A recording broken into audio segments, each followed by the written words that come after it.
Hello, explorers, and welcome back to the Feywilds. Hello, Komodo. Hello, Reggie. Hello, Snowy. How you doing? Thanks for stopping by. Do appreciate it.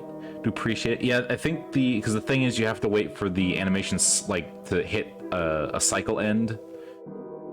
So first you have to wait for the lag, and then it comes in, and then it's got to wait for the animation cycle to end. I think sleep has the longest animation cycle. So, it takes it a minute. It takes it a minute. You're a farmer cat, as you do, as you should be. So we return tonight in Tales of the Apocrypha, where we just, broke out of prison and we need to get to the ship, to the chopper, the boat-shaped chopper. Ooh. I think we're all good to go. So let's go and swap on over. Am I sleeping in a whole winter month? Maybe. I mean, there's not a lot to do in winter. You can go in the dungeon. It's a good time to go dungeon dialing. All right, let's see. Yes. All right, so swap on over and say hello. Hello. Hello. How's everyone? Oh, we're doing good. How are you? I'm good. I'm doing good. That's good. Excellent. That's fantastic. That's fantastic. Well, yes. Well, welcome everyone to another session of Tales of the Apocrypha. We've got almost everyone here other than Yulia, who sadly could not make it this week. But we got the rest of us here, and oh boy, howdy. So much is going on right now. There's a lot. So much fun.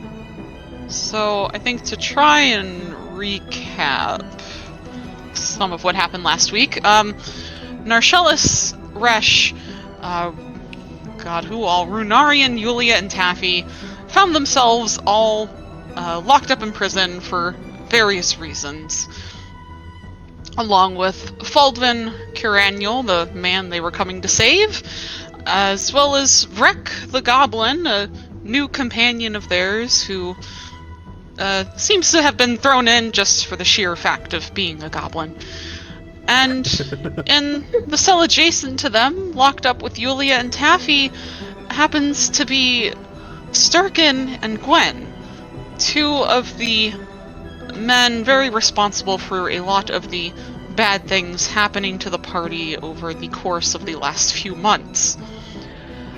Taffy found himself pinning Gwen up to the wall and essentially demanding Gwen listen to him, which he was more than happy to do, confessing that he'd done most of what he did for a man he was seeing back in Abydos, whom he just wanted to see again, and unfortunately got a little wrapped up in the darker side of things.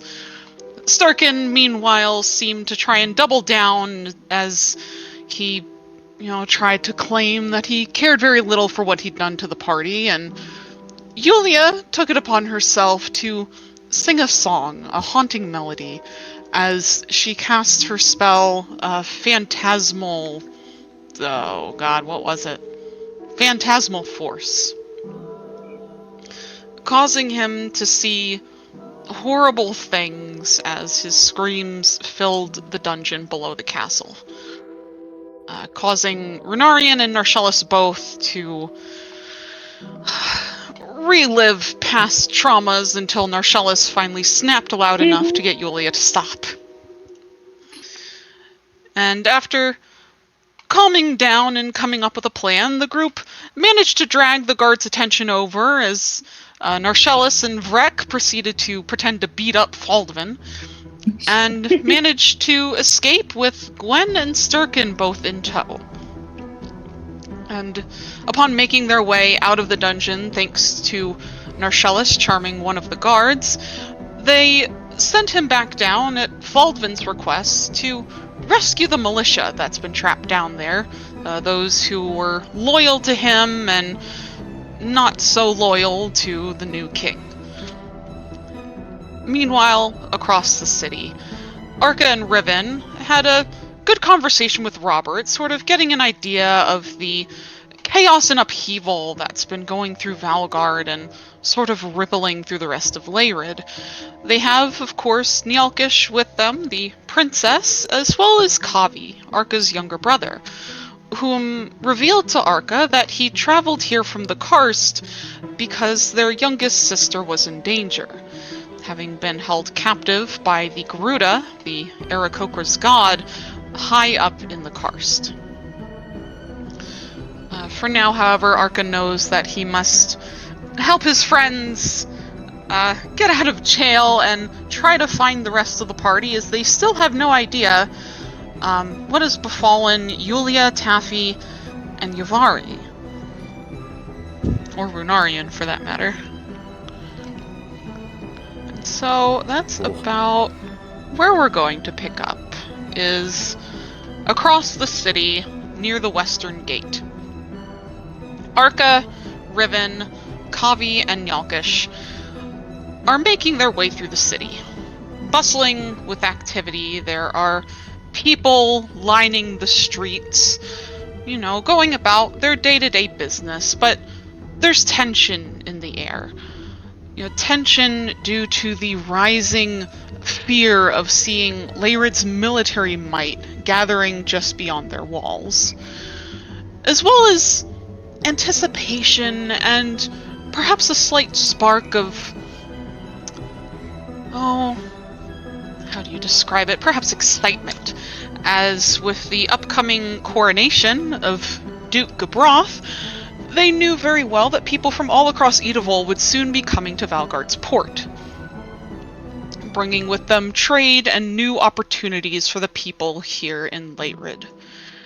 But for now, Arka and Riven, with your two younger companions in tow, make your way through the crowd, and thankfully no one gives you a second look. Arka, while you're likely still wanted for assisting in the Queen's assassination, or so you can only assume, thankfully no one looks much at you. Being an Aarakocra, they may just assume you to be any old Aarakocra that's been around the city for a while. And Riven, being a fresh new face to Valgard, no one pays you much mind. And as you approach the western gate, you'll see Nyalkish kind of begins to stop. And she's looking down at her hands as she's messing with kind of the hem of her shirt, her hood drawn up over her head to try and shield most of her identity from the general populace. And you'll hear her say, I don't know if it's going to be a very good idea for me to go out there with you guys. It's probably for the best, actually. And, Kavi, was it? Maybe you and him should stay inside the city. Arka, you can chime in here whenever you want to. Yeah, I think that would be for the best. Kavi, if you could keep an eye on the princess for us, and we shouldn't be long. We shouldn't be long. And Kavi will, bob his head with a big smile and say, yeah, of course. I promised I'd look out for her. And you see, Nyalkish kind of smiles and giggles at that. And, Nyalkish will then say, I'm sorry, I've met, Captain O'Gara before. He's nice. I just don't want me to, I don't know, I guess draw too much attention to you guys, or mess anything up. You won't mess anything up, but it would be for the best if you weren't identified at this point in time. Yeah, and she'll kind of like glance from side to side, kind of maybe trying to scope out somewhere to go, and she'll point over to a little, looks like an awning just outside of a local, like, sort of tavern, where a few people are sitting at some of the benches, and she'll say, I think Kavi and I will wait over here for you guys, for when you come back. Alright. Hey, we won't be long. Just don't get into any trouble. Yeah, of course. I mean, I've got Kavi looking out for me, so I think I'll be okay. And you see Kavi, like, puffs out his chest. His little crest, like, rising up a little on his head. And the two of them will kind of wander off to the side, go find a spot to sit, leaving you two to venture out of the gates and out to the closest encampment to Valgard. And as you're walking, passing by a couple of carts that are making their way out of the city and down the dirt and cobbled road, I'd like you both to make perception checks for me. Oh boy, first rolls of the night. Woo, Yeah. Perception. There it is. Ooh. Oh. Oh. Okay. Okay. That worked out well. Ark is Great note. taking the ones for us early on in the campaign, later in the session. Yeah. Needs to do it. Somebody has to take it And from I the team. believe now. Being the party tank. No. That is true. Yeah. Tanking below rolls. Taking the ones. Gosh. Alright. Shoot, where is it? Hold on, I have to find something I just had up and now I lost it. Oh boy, there it is. So, as you both, make your way out of the entrance, it's over to your left where the military war camp is set up, kind of tucked away in a part of the wall that surrounds Valgard that kind of comes in at an angle between the west entrance and the southern gate. You'll see there's tents scattered all around in a mostly good clump as to not take up too much space. And, there's people of all sorts milling about in there. Everyone dressed in Valgard colors of red and gold. Either metal, armor, leather work. You see there are archers, there are people upon horseback. Even a stable has been erected to sort of take care of the steeds that this particular camp would be using. And, Riven, you can see, as you two are approaching, there's a rather tall tent in the middle of the camp. A little ways in, you can see the top of it kind of poking out above the rest with a flag of Valgard waving in the wind as above it. And you can just see, kind of walking towards the tent, is a fairly average height human man with light blonde hair that's cropped short, wearing heavy armor with this shimmering red dragon crest on the back of it that's outlined in gold. And you kind of just get the feeling that this is a guy of importance.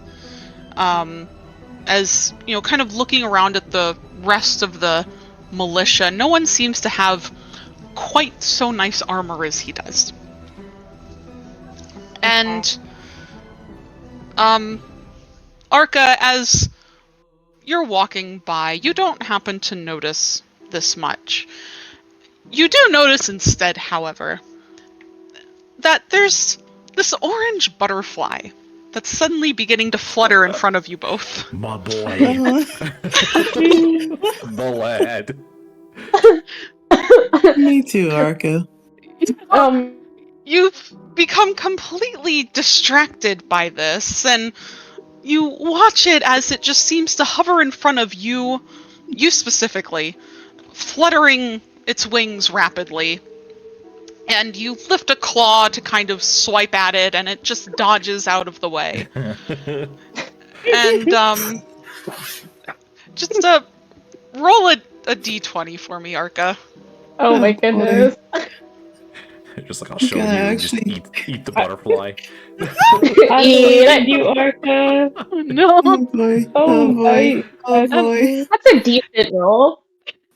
And it's to the point, it's kind of annoying. You know, you can't really get a good look at where you're going as this thing is getting up in your face. And so you lift a claw and you swipe, and you hit it. And as you hit it, you watch as this butterfly is swat to the side, and suddenly there, falling upon the ground, is an elf. That's awful. Oh my god.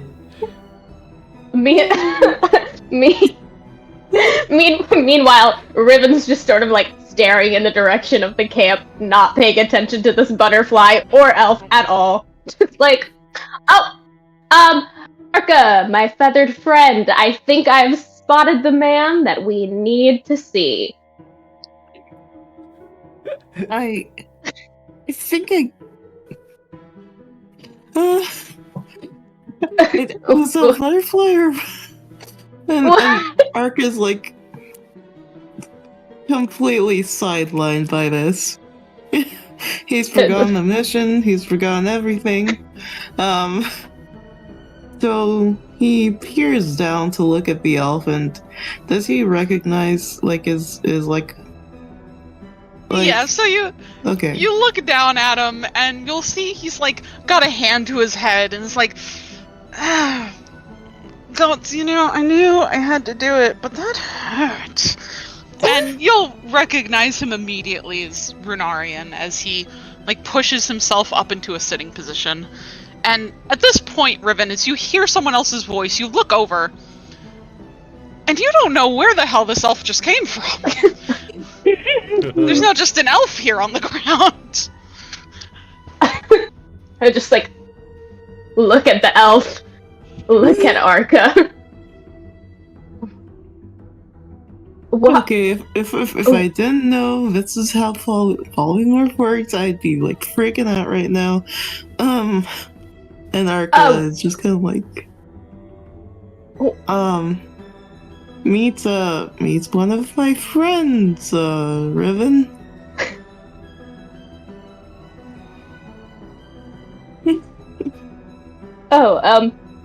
Wait, what? What just happened? Why is there a red-headed elf? So I saw a butterfly and I smacked the butterfly, and the butterfly was actually turned out to be my friend, and I'm sorry, by the way. And Ari at this point manages to get himself up on his feet. And that's it. Riven, how tall are you? I forget how tall. Are you? Oh, I see. It's like 5. I think Riven's like. No, like I see it. five. I see in your character Oh, sheet. You got like 5'9". I put it on there. Yes, did. Yeah. He does lie though. He says he's 6 foot, but. Yeah, I'm not surprised. Mood. And so, Riven, you watch as this elf gets up onto his feet, and he's at least like a good head above you in height. He has, you know, this bright orange hair that's brought back in like multiple thick braids that are kind of around his shoulders with, you know, golden skin and like piercing green eyes.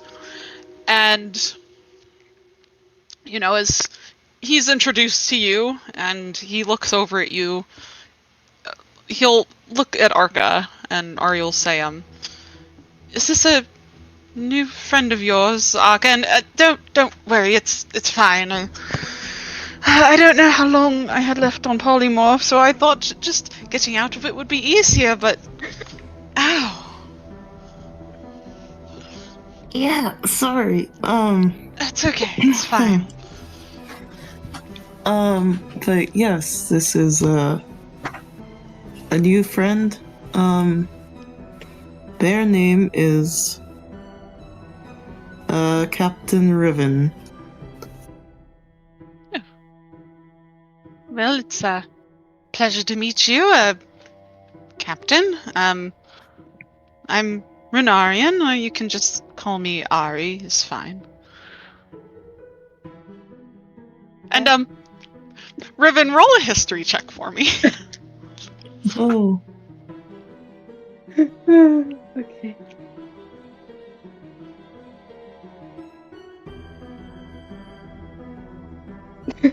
Eight. So, Runarian rings familiar bells in your head. And you're not entirely sure why, but you're fairly sure you've met this man before. Not in Valgard, but somewhere else. But you can't quite place your finger on it. As you know, the Renarian you're remembering, you thought you remember him being a paladin in shining armor, but this one is dressed in dark leather armor with a red halberd sitting on his back. It's weird to you, but you can't. Something is just not connecting at the moment. Okay. And for a brief moment, I sort of narrow my eyes and almost like I've seen so many people in my lifetime that this person is familiar, but I can't really place my finger on it, and I just say, nice to meet you, Ari. Why exactly were you a butterfly? Oh, well, it's a story. Okay, I'm going to try and keep this very short. Arca, Riven. So, oh gods, where do I even start? Okay, Arca. So we split apart. I went with Yulia and Taffy and Yavari. And we decided we were going to go to this little bakery where Yulia had some old friends of hers. We were just trying to find allies in the city, more or less. And we get there, and it turns out that I guess there's a baker and her wife. Her wife was in the Valgard carrot blades, and apparently because of what we'd done and their affiliation with Yulia, her wife got in trouble, and I think might have ended up dead. So she was not very happy to see us, and I don't know. It was odd, and then by the time we left, we were surrounded by the guard, and and like he's hesitating, and you see like his gaze is like down at the ground, as he's kind of shifting his shoulders around. So I was trying to tell everyone to just surrender their weapons. It's better to not fight. We were incredibly outnumbered, and Yavari decided to cast firewall and lit them all on fire, I guess, to try and let us get away. And oh god damn it, Yavari. Yeah. and she was shot. She what? She died.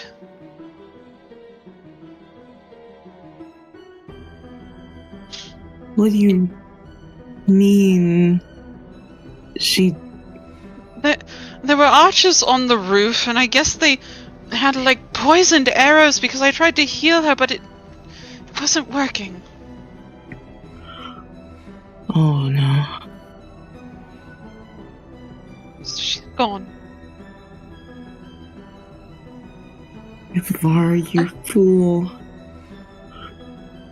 And Arca takes a deep breath and he holds his face in his hands for a moment, and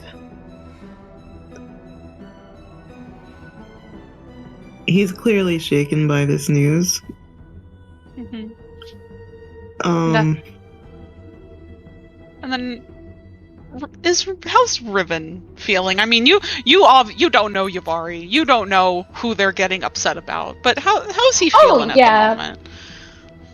Riven's just sort of standing there, just kind of like hands clasped behind his back, almost like rocking back and forth on their heels. Just sort of looking between the two of these, between the two, and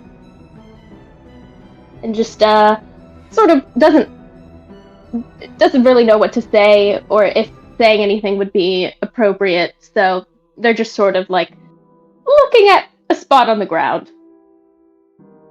So valid of them. Yeah. And after a moment, Ari will like take a deep breath. He'll say, but after that we very obviously got arrested, and funnily enough, we got thrown in prison with my father and Nashelis, whom had apparently also lit people on fire after. Yes, he was upset by Falvin's didn't make it. So Yeah. yes. I'm glad he's okay though.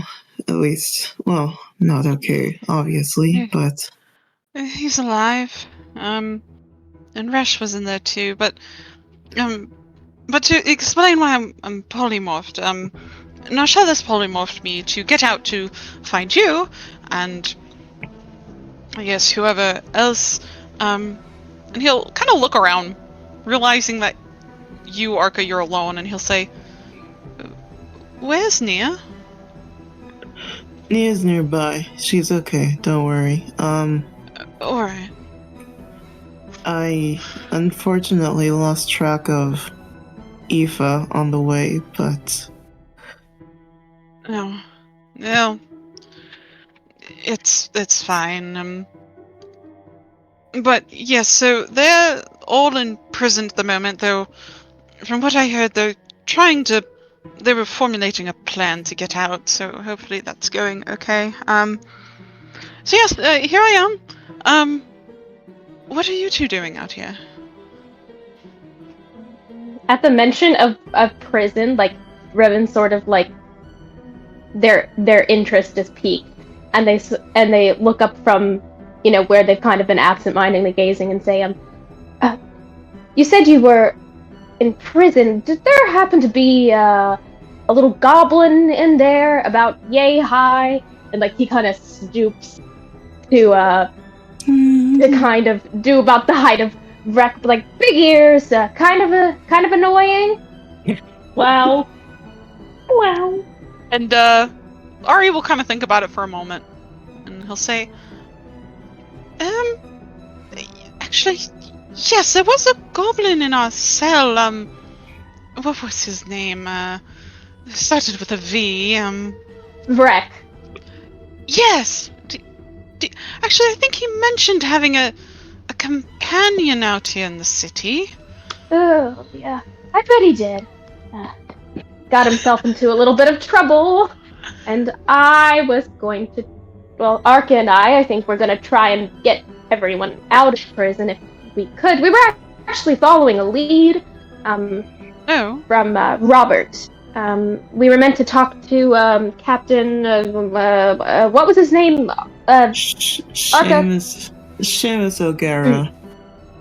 Oh, yes, that man. Yes, I know him. All right. Fantastic. I shouldn't be walking into this camp, but you know what? This is what we're going to do. All right. Do you like I don't know. I suppose no, I don't know if you know it. I mean, we can handle it. I guess. Okay. Well, the good news is a lot of the military is apparently still loyal to your father, so Yes. probably it'll be okay.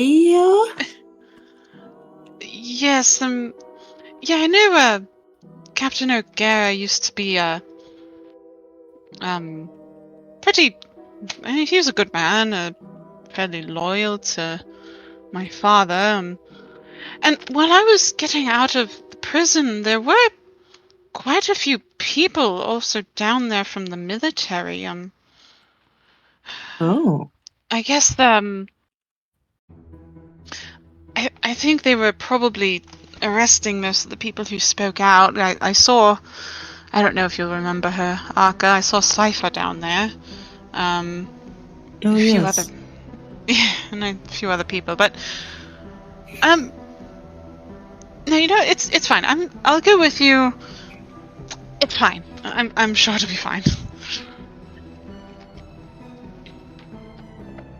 And Alright. Ari will kind of just gesture probably for you two to lead the way and follow along after you if you decide to head on towards the camp. Yeah, so Riven will Yes. say, I did spot who I think is probably Captain Seamus.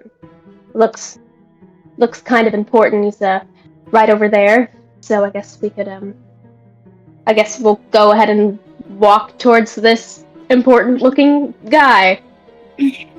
Fantastic. I'm sure someone's going to stop us when we get over here, but it should be fine. And It's all right, so the three of you then will make your way on towards the camp. Hoping that you'll be able to get in so you can talk with Captain O'Gara and continue on towards hopefully rescuing the rest of your friends out of prison. Meanwhile, across the city, Oh. in the back of the castle of Valgard, between the outer castle walls and the outer walls of the city, Narcellis, Resh, Vrek, Taffy, you find yourselves, along with Faldvin, Sturkin, Gwen, and Yulia. A little small. You got a whole 8 of you over here. Platoon. Yeah, really. You find yourselves, out in the open now in midday sun. It's a fairly chilly day, surprisingly, and not cold enough to give you chills, but enough that you're very cool in the warm sun of the day. And you've just sent the charmed guard back down into the dungeon to release the military personnel that have been arrested at Faldvin's request.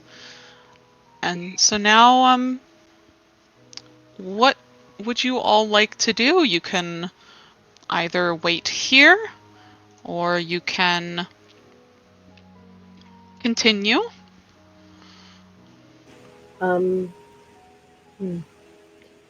So it's let me think. Sorry. You're good. So Narcissus will kind of look at Taffy and Vrek. And after the tension between Taffy and Faldvin. Oh, that was a whole thing too, yeah. Yeah. Mhm. Kind of raises his hands up and like, oh, look, Faldvin has to stay hidden, which means I no longer have my mask or my cover, so I want to get the hell out of here. Agreed. I think we should try to find the rest of the little group that we have going on and get in the fuck out of Valgard. Personally, Do What you is it, think? Taffy? What if we went?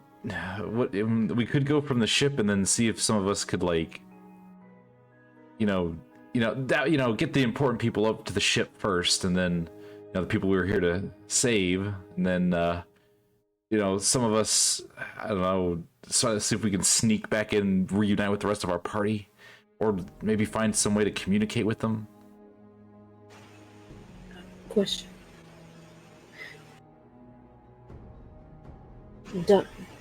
Does that constitute me staying on whatever boat this is? Well, we're gonna have to leave out with that boat one way or another, unfortunately. We could always just put you in a brig if you're like so scared of the ocean. He's going to reach down and grab this goblin by his like jacket and lift him up and just be like, don't ever even suggest that again. All right. I was just saying. Just trying to be helpful. Can you put me down? No. No. Can you just put a hold in there? Prex's feet are like swaying. Kind of like. What path do you think is safe? I mean, we're still gonna have to get through the nobles' quarter. I know Fulgrim said we should go all the way around the city, but it's so long. It is safer. And Fulgrim will kind of pipe up here and say, I mean, we can either go through the more or less back entrance out of the nobles' quarter into the forested area. The only problems we'll run into is just the watchtowers posted from there to the docks, but probably easier to hide in the trees than it's going to be hiding through the entire city. Unless you all think differently. I think that's probably the safer bet, and it just takes, because we were all kind of put in prison, so one guard, it recognizes us, and it's a problem. Unless you think we can bolt fast enough to the docks. Unfortunately, I think that the two guards that are currently stationed at the front of the nobles' quarter are going to recognize me. Taffy thinks for a minute, like he squints his eyes, and he's like, oh, that's right. Yeah, you told me about that. I hit one of them with a bag of crabs. You what? Listen, you little freak. It was pretty funny. What? And he'll set Vrek down, and he says, I needed to get here, and I didn't want to go to prison for an actual crime, so I bought a bunch of crabs, overpriced crabs, and I beat him over the head with them. You'll see Fulgrim even chuckles at this. That is fucking hilarious, kid. Thank you. I thought so. I mean, I still went to prison, but, good luck making those charges stick. He's probably scared of the seafood now. He looks at a crab and just gets scared. I can only hope. I'm sorry. We're getting so far off track. All right, so we're going through the back. Shells, how many times can you do that? What is it? Shifting thing? Polymorph? Yeah, that thing. Oh, let me think. And that means let me check my character sheet. What's a character sheet? What is this magic term you speak of? Is that where magic comes from? Is that how spells work? The fantasy character sheet. He says, give me just a second. And he'll sit there for a minute, and he'll say, I'm gonna need a little bit of concentration. Okay. And I would like him to kind of meditate for a minute, DM, and I'd like to, for the first time this campaign, use my sorcery points. Wow, I'm so proud of you. I know, I finally used them. You did it. What are you using your sorcery points for? Now keep in mind, Taffy has no freaking clue how magic works.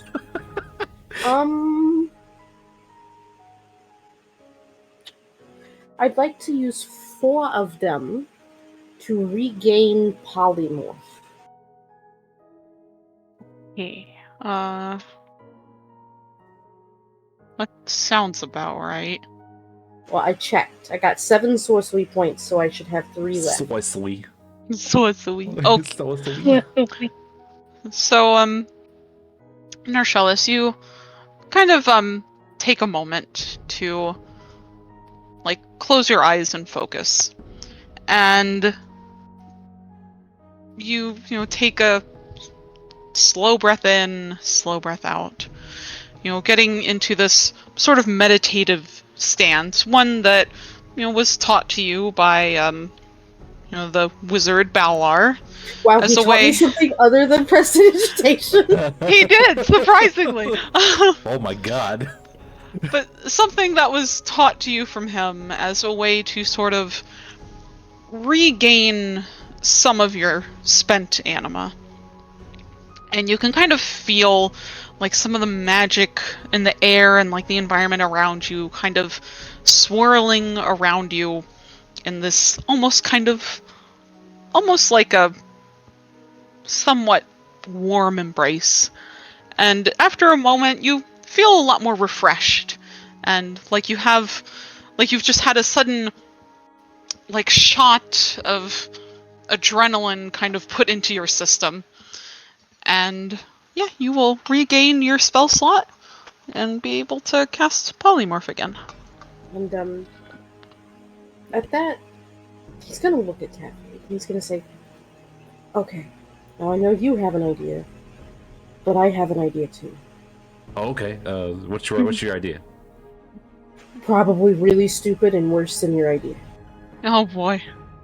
And he chuckles and he's like, listen, I think at this point any idea is a valid idea. Well, you know how Valgard is like reverent for dragons? Yeah, I kind of got that feeling, yeah.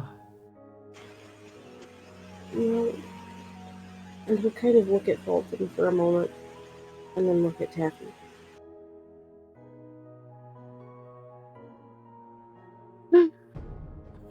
Taffy's just sitting there waiting with like excitement to see what kind of idea Narcillus has.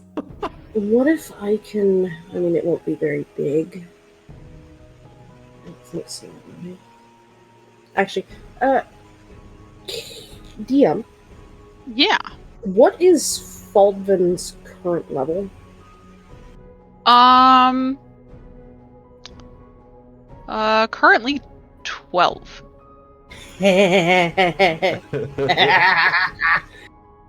Hold on. Oh no. Oh boy.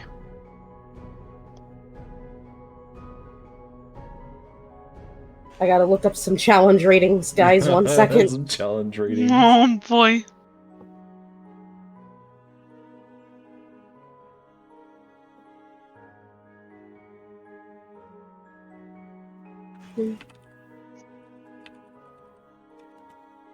Actually, DM, while I roleplay this, can you check and on Discord and tell me if there are any of these that he could utilize? Sure.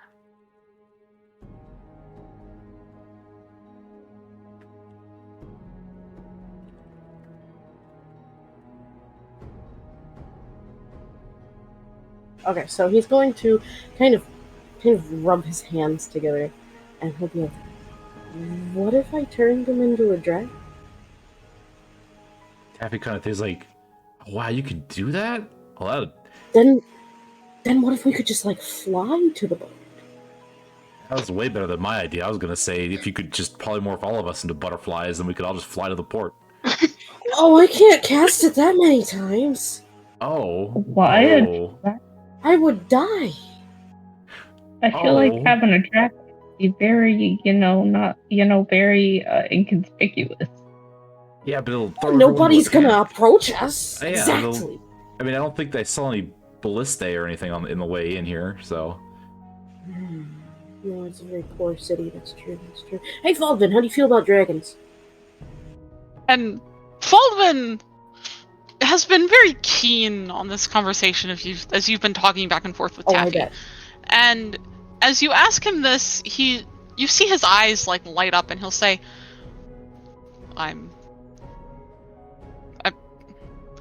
And he kind of like seems to not be sure how to respond at first. And he'll say, well, I actually have a bit of a history with dragons, I guess you could say, before I came to Leyrid. So I'm quite fine with that. I mean, I can...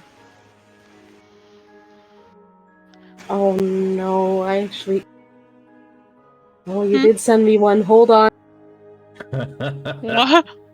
Oh, this is gonna be so bad. How big is it? Big. Oh boy!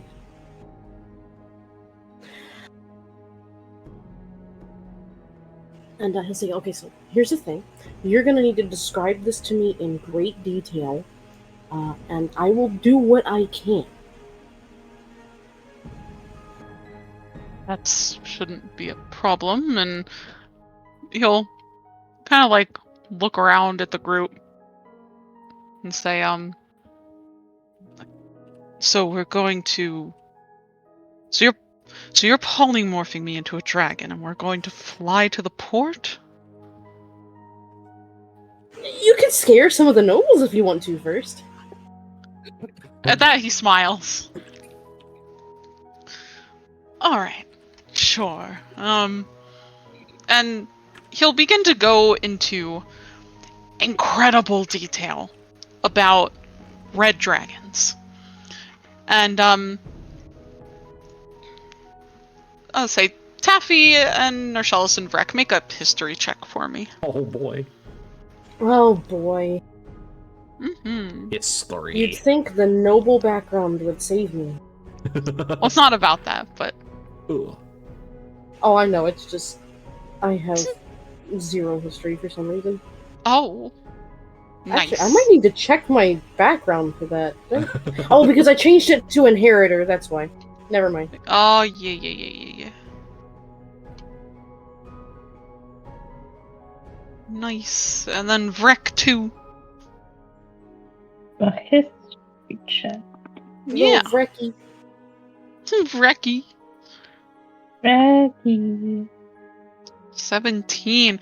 So, you all, as Faldman's describing a red dragon to you, Narcellis, and what they look like and everything, you all know, both from your time spent in Valgard for some of you, or perhaps your time knowing about Leyrid's history, you know that for Leyrid, red dragons in particular tend to be very special for them, as very clearly you've all seen tabards of Leyrid all over the place with the red dragon symbol, and even Narcellis and Taffy, you even know on the other side of the Nobles' Quarter is a large red dragon statue.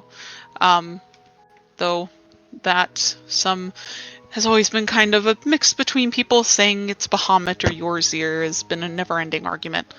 Regardless, you know, Baldwin seems to know what he's talking about, and seems to probably have chosen red dragons specifically for the reason of their history with Leyrid, in that Yorzir, where the royal family gets their name from, you all know was a red dragon. And you also know that all of you kind of recall this information, that dragons have not been seen in Leyrid for, oh gosh. Baylor, help me out. How long has it been? So long. Oh, probably over a century at least. Well, actually, I yeah, it would think- have to be around... Hold on. I was actually gonna say about... Yeah, you're sending me messages. And we all got this with our history checks? Yeah. Okay. Yeah.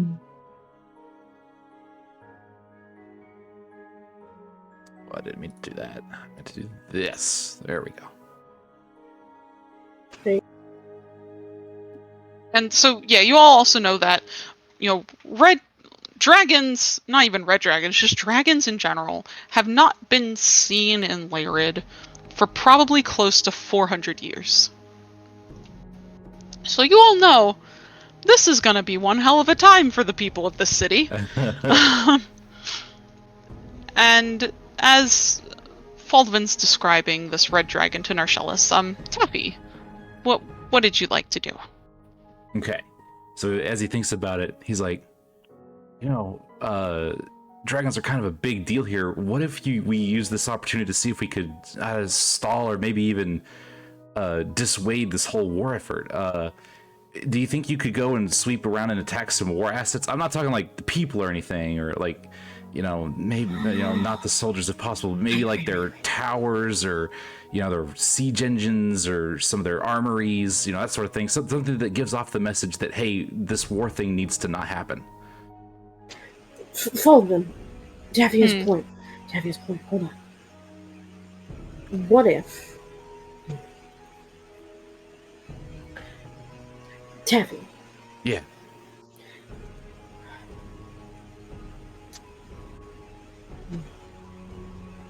Okay, so I had to think about this. Okay, so Faldvin, what if you because they're setting up the Executioner Square, right?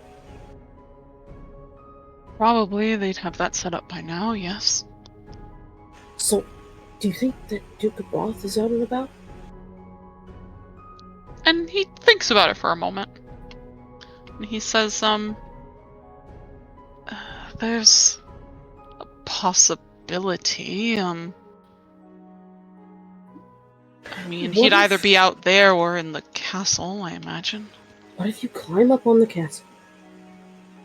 And you I don't know if you're theatrical. I'm sure you can pull it off. Just I don't know, denounce him and claim that Yalkish is still alive, because she is. She's fine, by the way. And Faldvin at that looks shocked but relieved. And he says, that's good. She's yeah, I can can. State of the city. Oh, all right. Well, yeah, that's fine. I can do that. It'll probably cause enough of a distraction. The rest of you can get out. Actually. Okay, so Taff. Mm-hmm. What if... Okay. You know that if we show ourselves, they're going to, run at us, right? Right.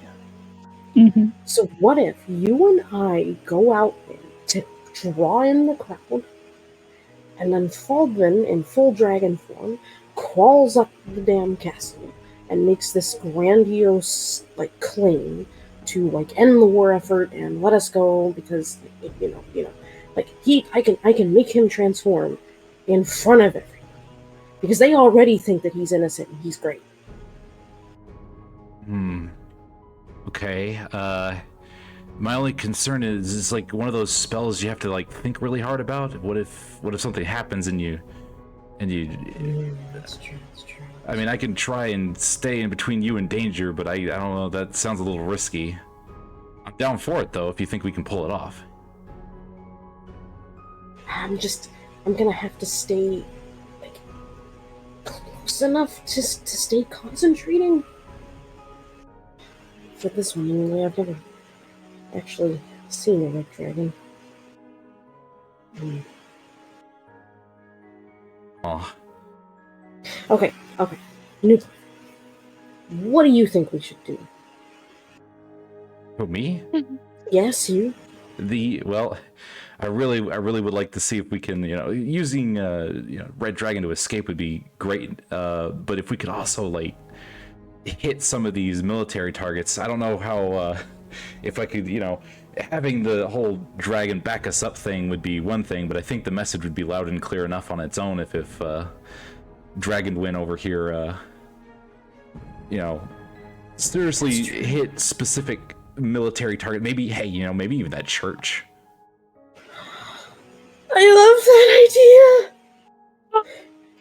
I love it so much. Knock some of the towers down. Now, I'm just. Let's be careful. Let's not go too crazy with the fire everywhere, and you know, I don't want to kill everybody. He's just turning very excitedly to Fulvin and kind of bouncing a little bit. And he's like, "Do you think you could light Minister Yukon on fire?" Taffy, like, Oh my kinda, god, like, yeah. fidgets a bit, No. and he's like, We would never be allowed back in Valgard. Ever. Never. And What are they gonna do? Baldwin, Win a dragon? I mean,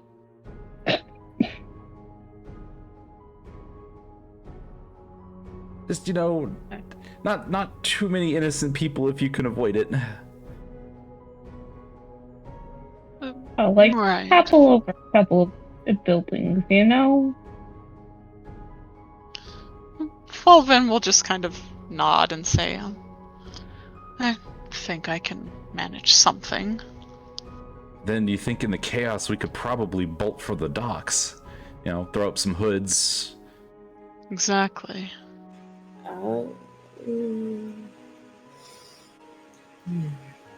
And on our way, if we can sort of keep an eye out, maybe we can catch Arca out there and looks around and I guess wherever Ari went. Listen, I'm sure he's having a great time as a butterfly. That's right. Who's gonna stay with Fulvin?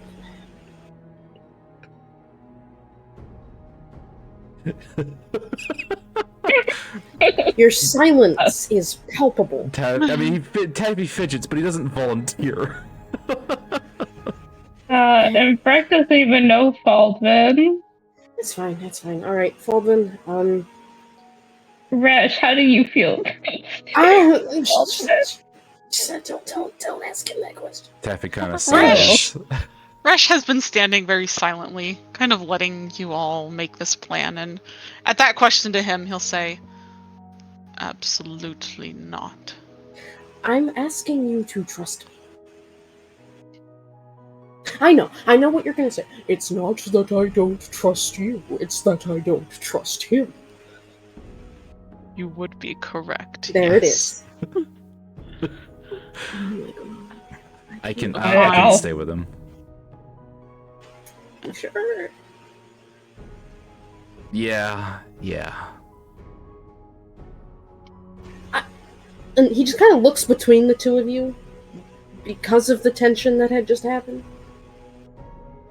And he's like, Fulvin's also kind of looking a little Apprehensive. a little apprehensive at Taffy. Well, I don't know, Your Highness Fulvin, but I'll stay with you if it matters. You know what? Fine. How about I'll take Vrek and the rest of you can make your way through the city. okay, just trying not to fly too fast so I can maintain concentration. Oh, very well. Okay, alright, so is everybody ready? As ready as we're ever gonna be. Let's Oh go. boy.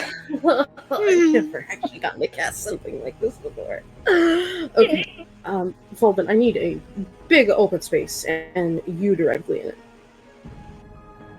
Right. And he'll kind of like motion for y'all to follow him a little as you wander a little ways down between this space between the castle walls and the walls of the city. And eventually he gets you to a larger open space, very much so on the like northeastern wall at this point, and you'll see you even kind of come around a corner of the castle walls, and this large open space opens up directly towards his estate. And you see it's looking about the same as it was, though I'd like the three of you to make perception checks for me. Narshalis, Taffy, and Vrek. Oh boy, perception. Terrible. Okay, damn. Okay, Damn! Alright. okay. We see Okay. everything. We know where Yeah, everyone honestly, is. Arca just went to the team, and now we're all just getting good rolls. Thank you, It's all, Arca. yeah, thank you, Arca.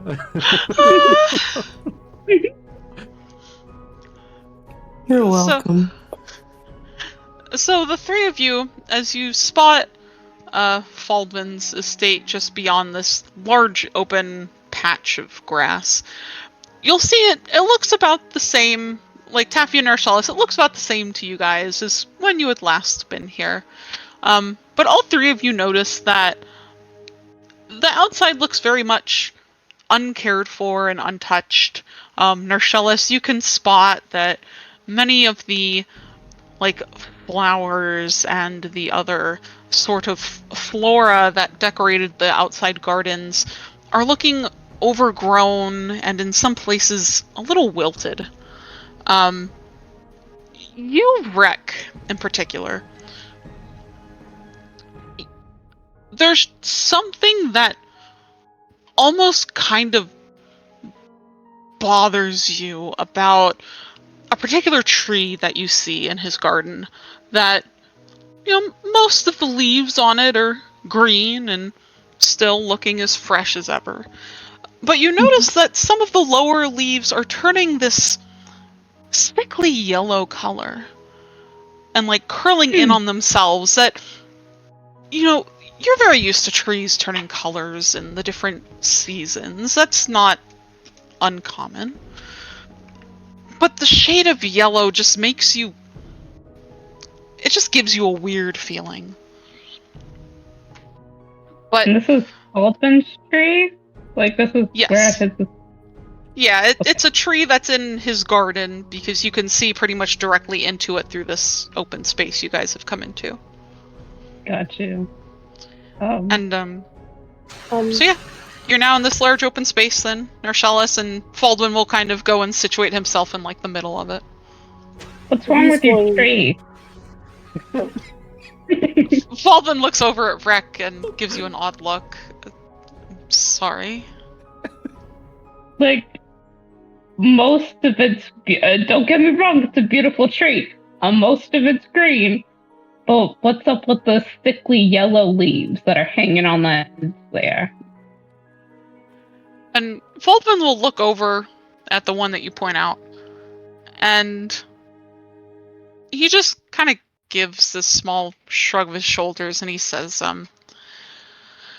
it's probably just hasn't been very cared for since I was put in prison a few months ago. I imagine most of my staff isn't still working, seeing as I'm not there. Question. Hmm.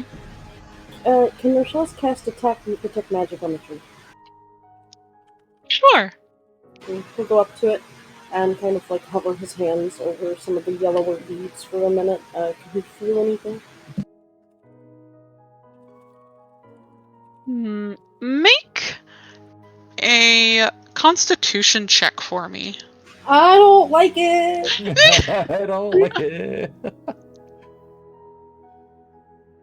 Oh, no, just a check, not a save. Oh, I'm sorry. No, you're good. You're okay. Screen.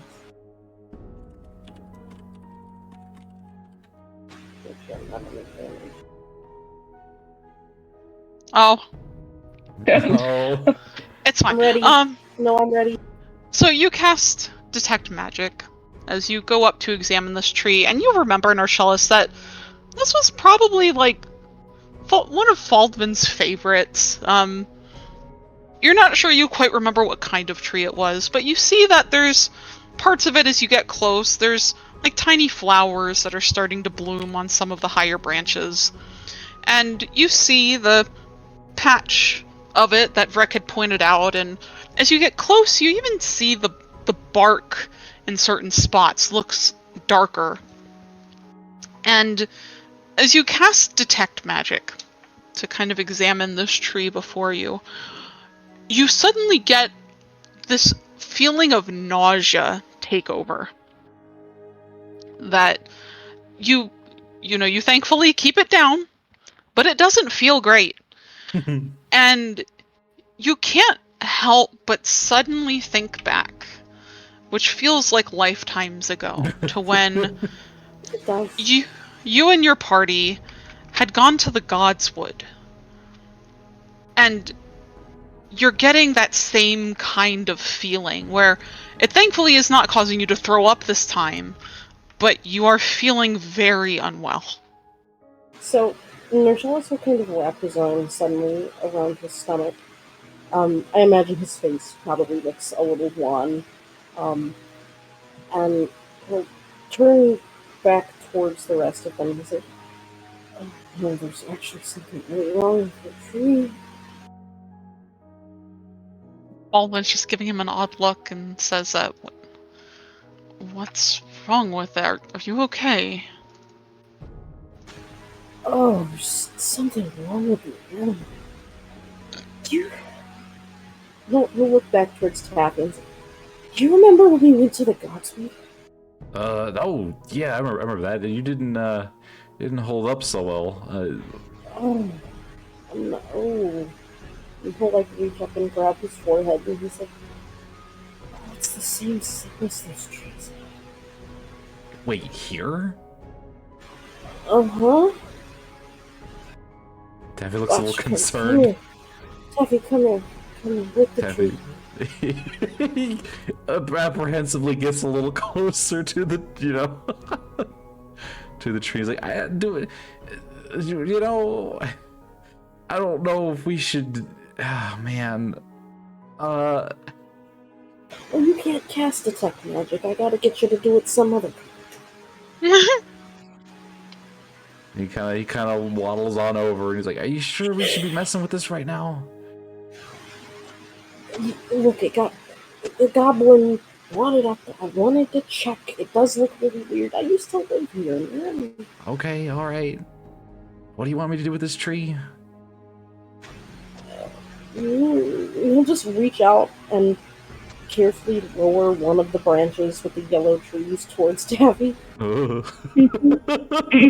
Scrunches his nose up as it gets closer. Mm-hmm. He's kind of Do it. Lick the tree. lick the tree. Really? Oh. Is this Please necessary? don't Do we need to lick It's the just a tree? tree. Oh my gosh. Why are we licking a tree? This is necessary. Just lick the tree. It'll get us out of here faster. And he just quickly closes his eyes and licks the tree. You know, it tastes like wood at first. Yeah, okay. You know, like you would expect it to taste, but then there's this very sour taste. Like, not like candy sour, but like something is rotting kind of sour. And just that alone makes your own stomach sort of start to turn, Taffy. Yeah, just like he's like, just shivers. Why His would fur you spikes lick out. Oh, there! I like the tree. It doesn't taste very good. It doesn't detect magic very good either. Man, okay. Oh. Okay, Falkman, I there's something wrong with your house. And he just sort of like waddles a little bit away from it and still holding his stomach just looks at him like, okay, I'm gonna do my best here. Okay. You ready to do the dragon thing? And Fulton's just giving you both of you a very concerned look, and he'll just say, if you need to take a moment or something, I'd rather you do that. Oh no. We'll be fine. Okay. You don't want to lose your concentration or anything. Are you sure you got it?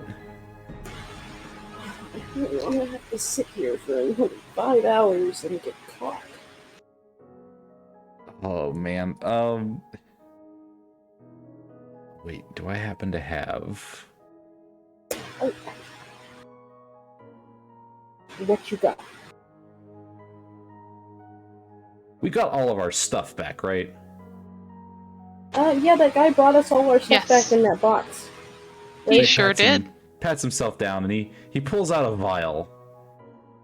Or I guess more like a half-drinking potion. And he's like, "Oh, I have this energy potion. You think that might help?" Oh my god. Oh boy! Please don't give anybody the zoomies. I beg. Yeah, actually, that would probably help me.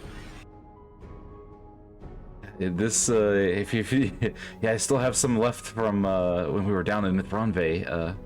He kind of hands it over to Narcellus. And without even... He trusts Taffy fully.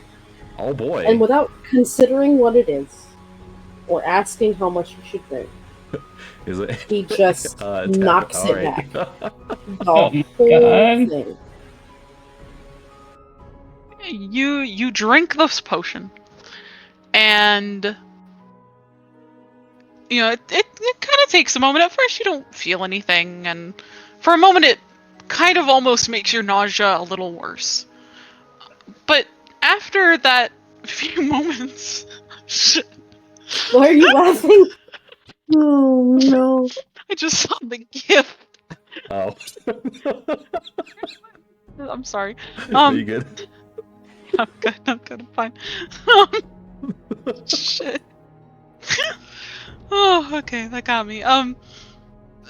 So you drink the potion, and well, for a moment it kind of makes your nausea feel a little worse.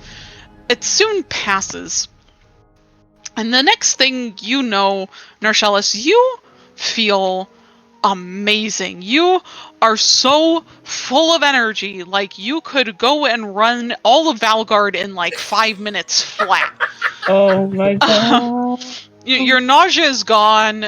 You don't feel like you're in any achy kind of pain. You're great. You are so ready to like cast some magic. It's gonna be great. And kind of raising his hands up, he looks around. He looks at Resh and he looks at Falben. He looks at Taffy. He's like, Taffy, what was that? Oh, it's some kind of energy potion. Wow, where did you get this? Mithranve. He's trying to think. Yeah, I got it from, I think, the tavern when I was having problems sleeping and I didn't want to go to sleep. Wow. Okay. Okay. Falben, you're gonna be a dragon. It's gonna be so great. You're gonna love being a dragon, okay? I'm gonna make you the best dragon that has ever existed. Okay, alright, let's go. And he raises his hands up and his fingers are like shaking as he's like trying to think on the description, and he's gonna cast polymorph. Oh baby. Oh my. And you cast the spell, Polymorph, and you watch as Faldwin's form, you all watch as Faldwin's form begins to like shift and change and grow. His skin goes from, this pale fleshy color to deep crimson with like darker stripes. Skin turns to scales that come out of him as his arms like grow larger and grow these massive like claws at the tips of his fingers. Wings begin sprouting from his back, the same glittering red color with darker edges to them, and his head goes from that of an elf to a broad snouted dragon with these fins coming out of his cheeks, and a darker fin that runs from about the top of his head all the way down his back to the end of his long and very thick tail. And soon before you now, where Faldvin once was, now stands a young adult red dragon towering over you all at the shoulder of about 10 feet tall. These massive wings stretch out from him in this probably close to 40-foot wingspan. And you see Faldvin, the dragon, kind of takes a moment to look at himself and is like stretching himself out. He's flexing his claws into the ground. And you can even hear in the distance people beginning to scream. As this area is very open, and past Faldvin's estate is the main area of the nobles' quarter. It's like, okay, guys, let's And go. people have definitely noticed. Sorry, all aboard the Faldvin wagon. Let's go. Narcellus We is love just gonna it. throw his arms up and just like squeal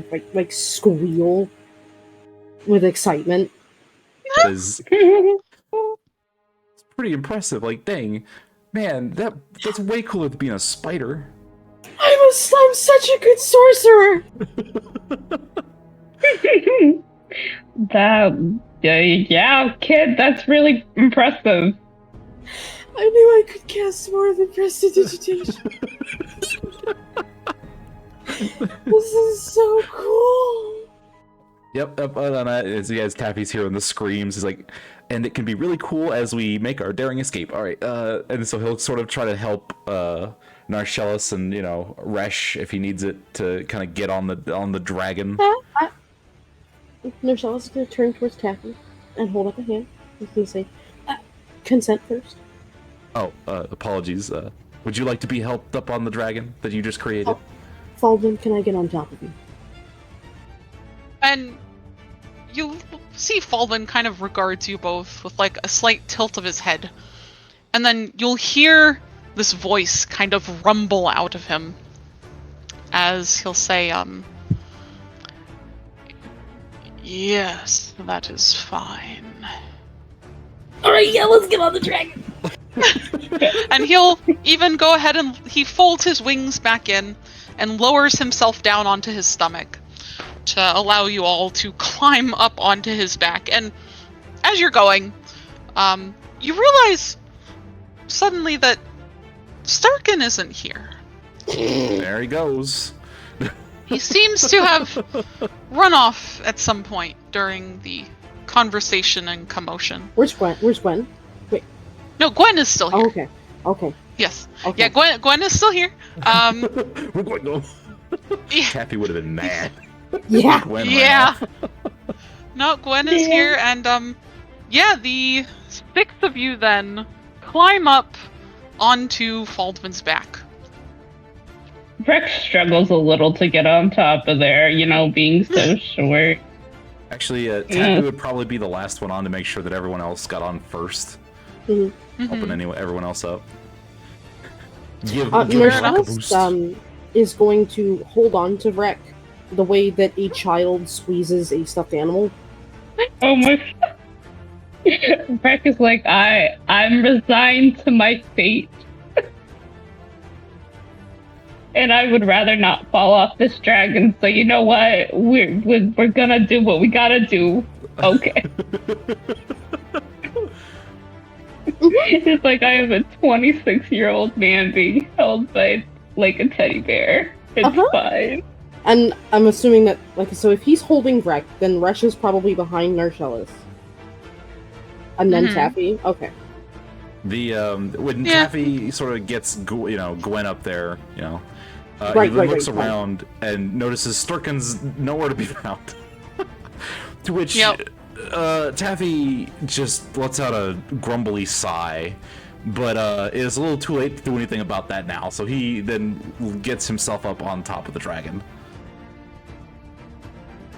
Alright, and so all of you, and with Yulia, settle yourself onto Faldvin's back. And you can feel like the muscles underneath his scales shift and like tense and relax as he lifts himself back up onto his feet. And he, spreads his wings out again, kind of seeming to test them, as he'll kind of look back over his shoulder at all of you settled there, and he'll say, so, to the docks. Make sure you take out as many armories and, maybe rough up the church a little bit and, try and maybe knock a tower or two down, sort of make it seem like this war thing is a bad idea. Narcellus just leans down and he's like, give your speech and have fun. Baldwin will kind of let out this deep and like a guttural growl before he throws his head back and lets out this like chest rumbling roar as he pushes. He is. It's great. As he will push himself off of the ground and flap his wings, and soon enough, you all are airborne above the nobles' quarter of Valgard. Question. Yes. Who's screaming? I will have you three make perception checks for me. Perception checks for screaming. Yeah, Taffy's probably, his fur's probably poofed out as much as it'll go, and he's like claws into something. I don't know what, but he's got his claws into something.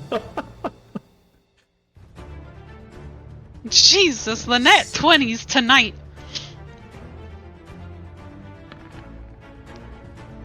Ooh. Nice. All right. So, Vrek and Taffy, as Faldwin takes off and kind of begins to get some air above the ground, you'll have a very good vantage point now of just about the entire nobles' quarter. And you'll see that most of the panic is rising from the center of this district of the city, where you see now from your viewpoint the giant red dragon statue that's situated in the middle of a very large and open courtyard. And Taffy and Narcellis, you know this area was usually where a lot of the nobles would hang out. Sometimes vendors would come and set up, very nice stalls to sell different things. But most of it now has been cleared away. And you see that the space is mostly taken up now by wooden... what's the word I'm looking for?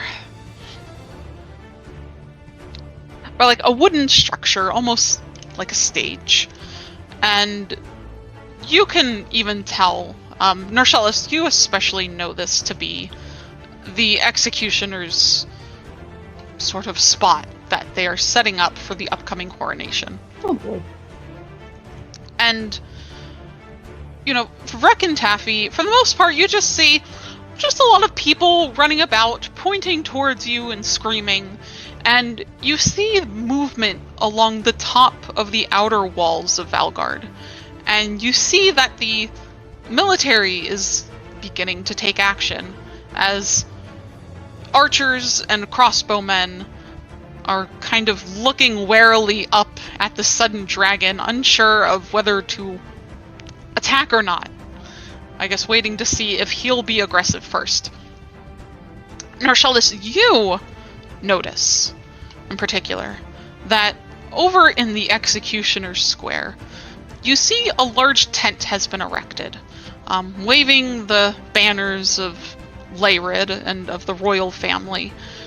And you see standing there at the entrance of the tent is a very familiar looking black dragonborn with curved horns and rather lavish clothing decorated in reds and golds. And it's been a very long time since you've seen this man, but you watch him staring wide-eyed up at you all and recognize it as Duke Gabroth. Question before I act on it. Yeah. Before I kill this guy. Is anyone else with him? You do see... hold on. You do happen to see... There's a couple of council members. You see Lord Flaming, who's passed out on his couch. Yes. Being fanned by... Oddly enough, the two orcs aren't with him. He seems to have gotten new staff. Look to be humans from the distance that you're looking at them from. And you also see a silver dragonborn, which you know to be,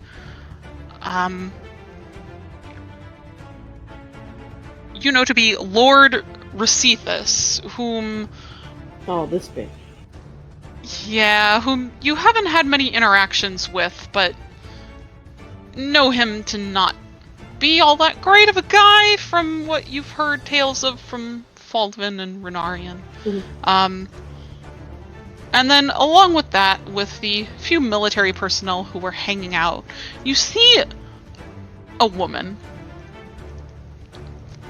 Shit, where did she go? Shit, I have her what? Okay, I don't know where she is. It's fine. You see a woman standing there with this very bright blonde curly hair that falls around her shoulders, dressed in full plate armor, mostly silver with lots of golden accents. You haven't ever seen this woman before, but she strikes you as someone very important in the military. This is it. This is where I'm gonna fuck it up. Just don't murder Flaming, please. Listen, everyone else is expendable. That's fine. So Norsalis is first going to see Dukaboth, and he'll kind of pat Faldman's scales for a moment, and be like, "Hey, new king's down there, if you'd like to give us attention." And looking over everyone else, he'll pause, and I want him to lean back toward Resh. Mainly because he sees this woman wearing very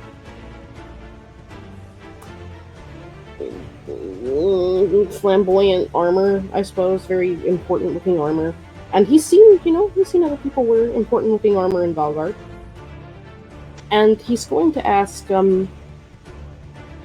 Resh, who is that woman?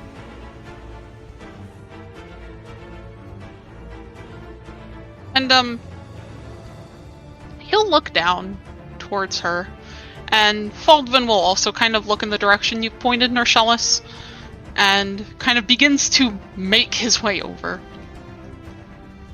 And as Resh looks down, his eyebrows kind of furrow for a moment, and he'll say,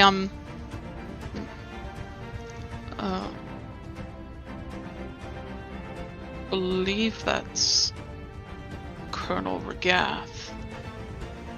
And you'll hear Faldvin rumble. It's General Regath now. Wow. Alright. For the moment, he won't do anything right now. His face kind of hardens and he narrows his eyes. But he's going to wait and kind of lean down, well, not down, I guess, up toward Faldvin's giant head and just be like, "You should land and have a conversation with him." I planned on it. And you all can only watch as you are on the back of this dragon as Faldvin soars across the nobles' district, his tail lashing out, and he actually knocks off the head of the giant dragon statue situated in the center of this area. And it lands directly into the wooden construction going on for the Executioner's Square. Oh, perfect. Open, top off.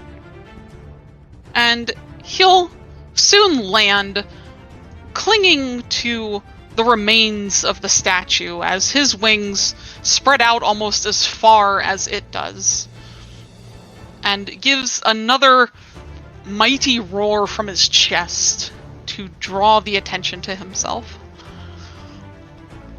And that's where we're gonna take a break for tonight. Oh, baby. Oh boy.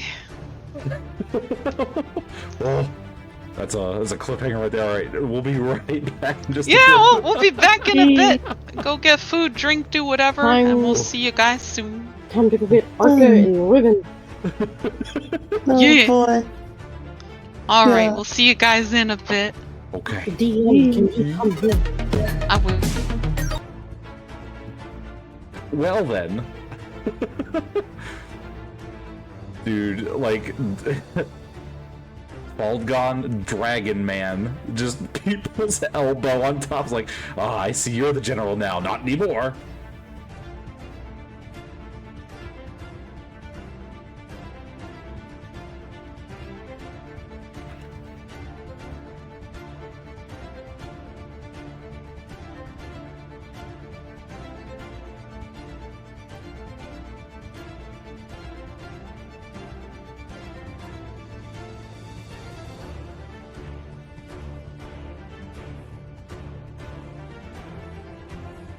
Not anymore. Sending a handsome and gets real confused about the sudden earthquake.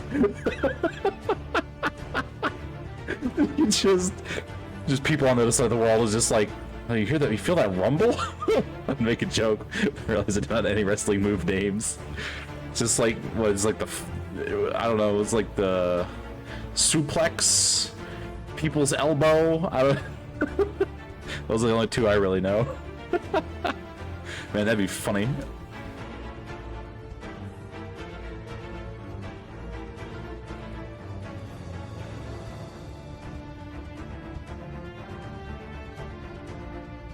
It's backbreaker and power bomb. Yeah, see, there you go.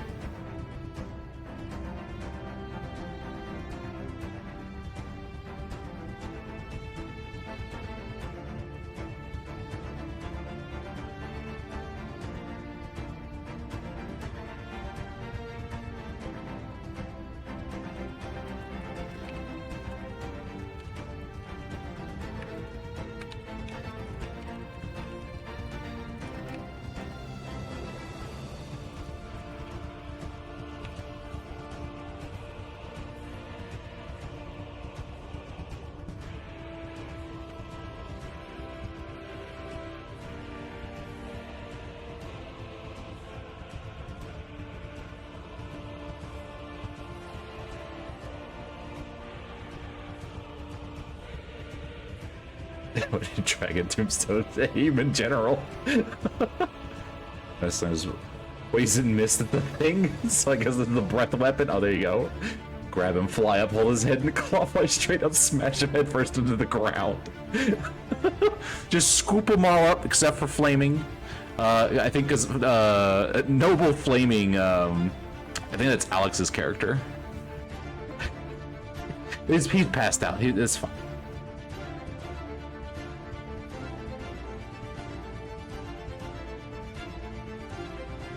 I can use seismic toss.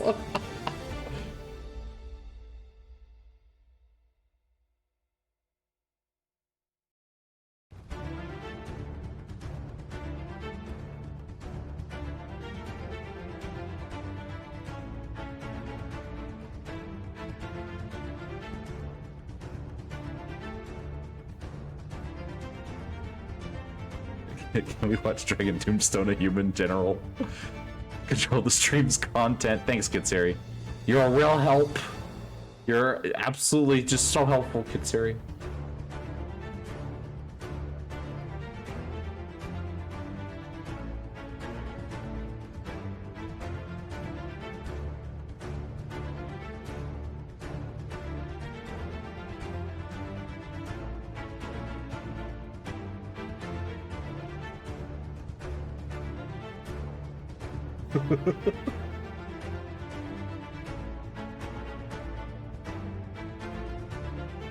The smug dance. All right, I will be right back. I'm gonna go get some beverage.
I've returned.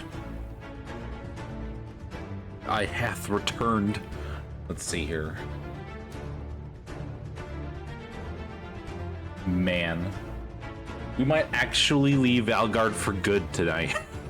Like, we'll finally escape. We're in, oh, is it Gourmand? I think it's the continent of Gourmand. I think. I'm gonna look at the map. Hold on. We have a map.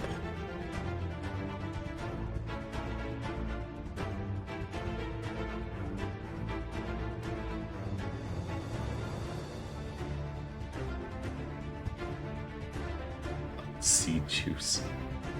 100% fresh regret. Looking at the memes. The memes! The tasty memes. That's here. God, Maple's meme got me. That was too good. I love that one. Let me just gaslight Taki. Taki doesn't know what she's talking about. Where am I going? Oh, the map. Looking for the map. The true BBEG is yet to be seen. Uh-oh.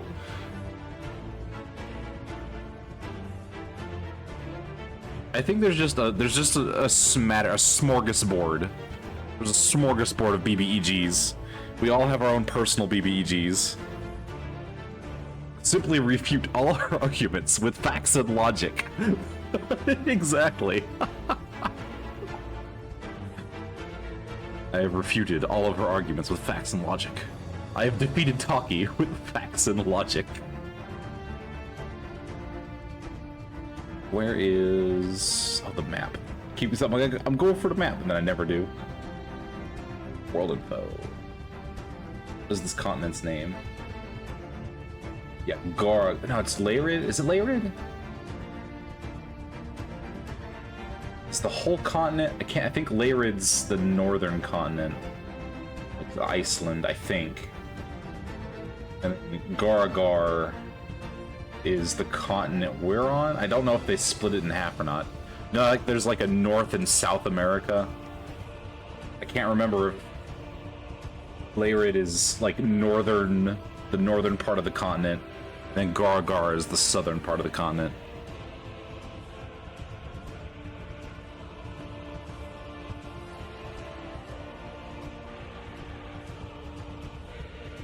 Oh yeah, I need to find, where's this? Afanak. I don't know if I can find it on the map. I think this is just a continent map. Hold on.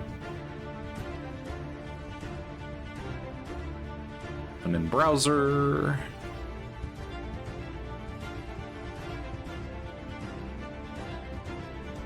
No idea. I have no idea. Zoom out, thank you. Oh, geez. Yeah, I'm gonna have to ask somebody where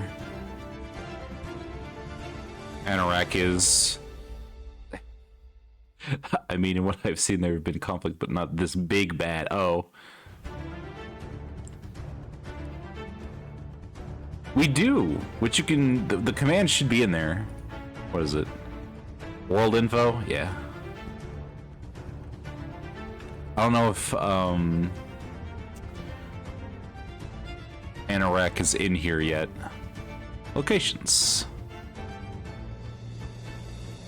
Oh, it's Afanak, not Anorak. What am I typing here?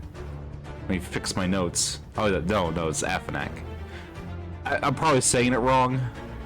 It's not working. What you mean? I'm on it right now. Afanak. Which continent are you on? Is Afanak the continent? Hold on. There's a cat, Afria, Mir.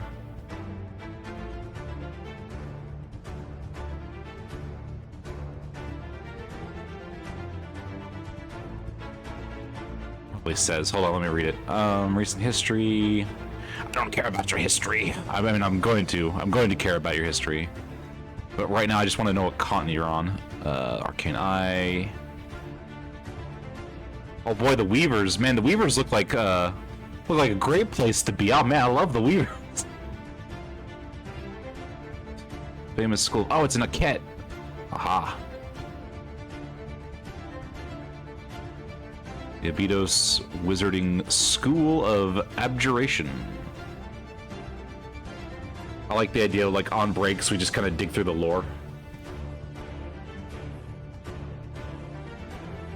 Lord Cobalt is probably the luckiest man in the world. Is he now? Well, he's about to be unlucky when I show up. Give me my girlfriend back, goddammit. Well, of course.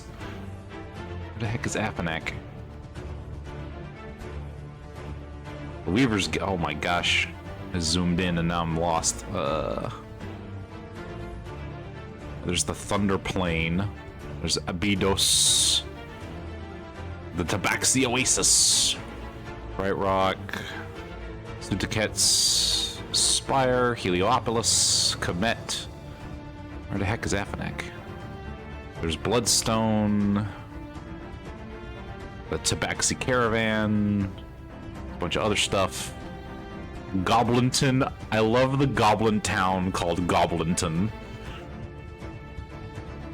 The Excite-emote? Which Excite-emote? I have plenty of Excite-emotes. Most of them are in better TTV. God damn it. Darn it.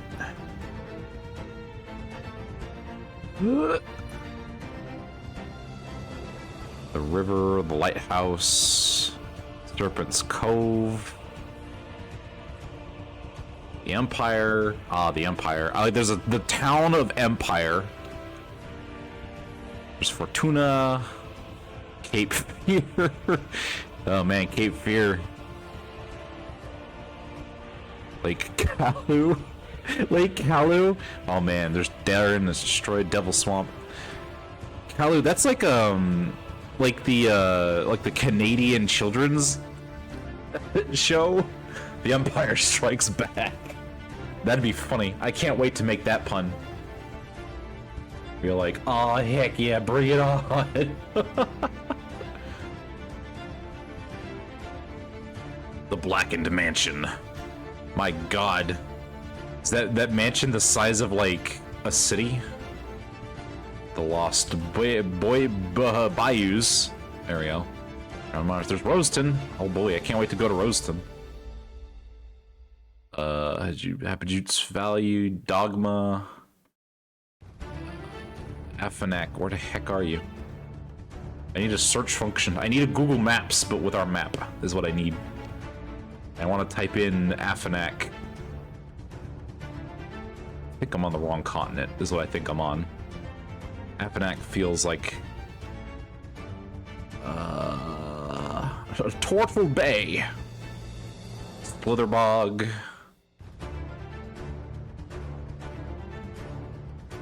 Yesha. Probably Yesha or something like that. Kusu, Monastery of the Wingless. Uh-oh. Tashi Village, Zalu. Temple of the Fang. Ashmedai's Hand. Oh my. You know you're in for a time when a location is named after somebody's hand. Like, my god. Dude's hand was so baller. Like, you don't want to catch Ashmedai's hand, man. It'll be the last thing you ever catch. The Shen Karst, Diamond Shell Ridge. Zang River. I can't wait to be told I pronounced most of these wrong. Palace of the Seven Winds, ooh. Suzanne Forest, Anima Research Center, oh baby. The Fertile Way. So Tokyo.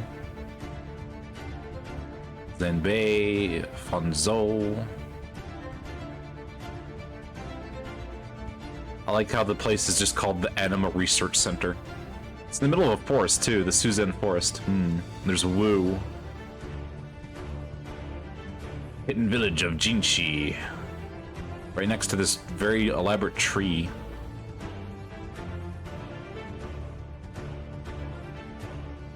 The Tanjin Desert. I guess it depends on if we go north or south.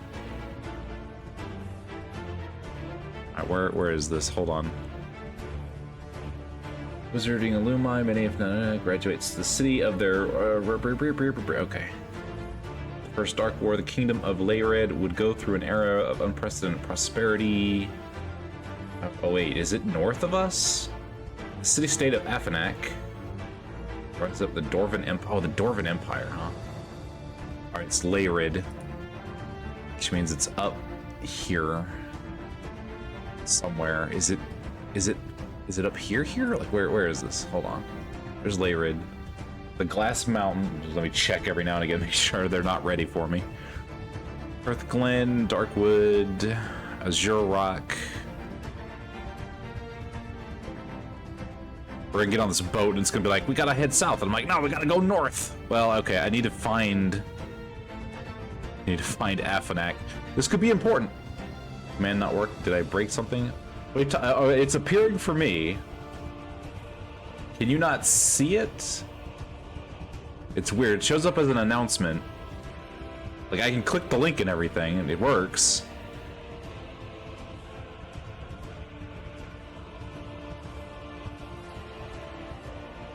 Fanac, Tiamat Spine, Shielded Range, Honey Hill, the Hearthlands. You too? Okay, gotcha. Tin Town, Leanley. There it is. Found it. The city-state of Afanac. Okay, wait, hold on. Then what is... If that's Leyred... It says Gargar. I'm very confused. Is this Leyred or Gargar? I need to ask some questions. The chauffeur, yes. It did. At least I can see it. Chalice, I have questions about what continent we're on. Which part of the continent is Gargar, and which part is Leyred? Southern Empire, however, split was ruled in two from the ashes of the war. City-state of Afanac would rise up beside the Dwarven Empire, who, crailing the wounds, dark drow chasms, seeded into their cities. Afanac became the home of the power of the southern tip of Tinidia? The elected lordship eager to begin his hard-earned reign. Oh my goodness. Oh, it does, huh? Let me make that not an announcement and see if that helps.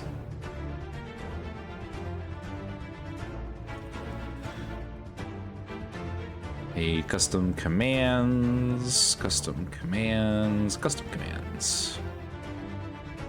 World info, D&D. Do not make this an announcement.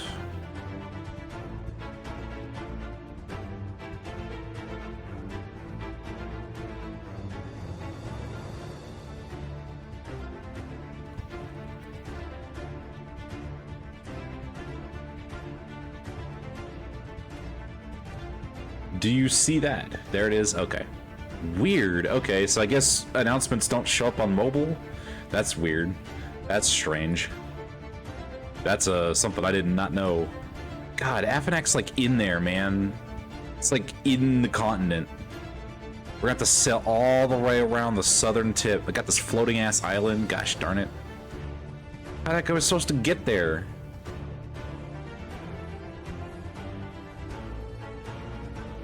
Oh man, I'm gonna have problems if we're like, get on this boat. It's like, oh, we gotta sail north. I'm like, can we not? Could we sail south, please? Can we go south? I wanna go south. Listen, and while we're going south, we could just take a detour. Man, we are in Leyred. The northern part of Leyred. It's gonna be the north western part of the map. We're in Valgard, which is that big big castle-looking thing on the west side of the continent. Above the mountains.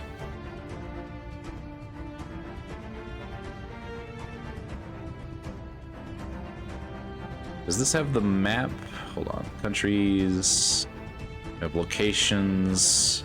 Oh, the world map's not on here yet. Okay. We're working on it. Yes, so we're in Valgard. Okay, we're in Leyrid, which has Valgard in it. Leyrid. Yeah, so if you click on Leyrid, Valgard's one of the locations. Which when you click on Valgard, it takes you to the city-state of Afanac. Which is funny. Oh, there's a map? Oh, there's a map. Where's the map? It's homebrew. All that stuff. We got the players. We got the players. Sajira, the Underdark. Oh, that was a question. Oh, okay. Not yet. We haven't uploaded the map yet. Oh, jeez.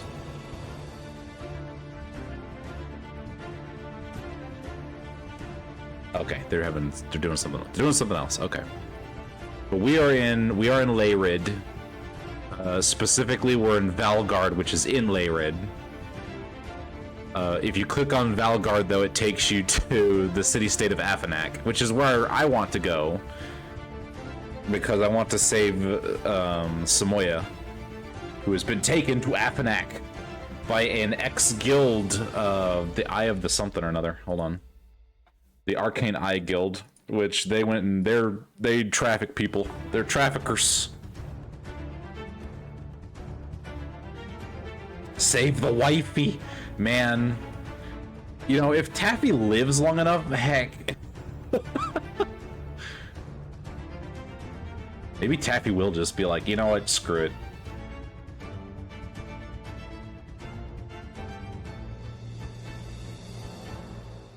Assuming he can, we'll see. This is getting a lot for him. Because he's pissed off the general, he's trying to babysit Gwen. You know, they're gonna, if they can escape Valgard, depends on what state we escape Valgard in. Because Taffy may just eat shit and die, who knows. He almost died in Mathranve in Party Town when we were fighting that big purple dragon. He got shot by a Drider like 3 times and nearly died. He was sucking some wind there. He's been shot a couple times. He's not had a great time. So, you know. My favorite fellow cat better not die. Listen, I'm doing my best. But sometimes he gets real close. He gets real close. Alright, we're back and ready. Enough looking at the map. We need to go south and around Gargar. Go to the city-state of Afanac. Okay, I know where that is now. We're good. Alright. And now we return. As I hit the right button. I will resell quite literally. Oh no. Just resurrect Taffy's undead cat now. Not We let back. him. Hi. Hi. Hello. Hello. Good. Hi. Hi. Hi. Listen, you gotta make the choices your character would make, and hopefully other characters will make choices that they make, and maybe I'm just concerned. and maybe, I mean, at the end of the, I don't know. I mean, D&D is about me. It's about making the choices your characters would make. Like, I mean, you know, Riven has made quite a few choices I do not agree with. And that are not smart. So, Yeah. sometimes you gotta do what you gotta do. Yeah. That's the whole point of D&D. And hopefully we'll be better later. Rana.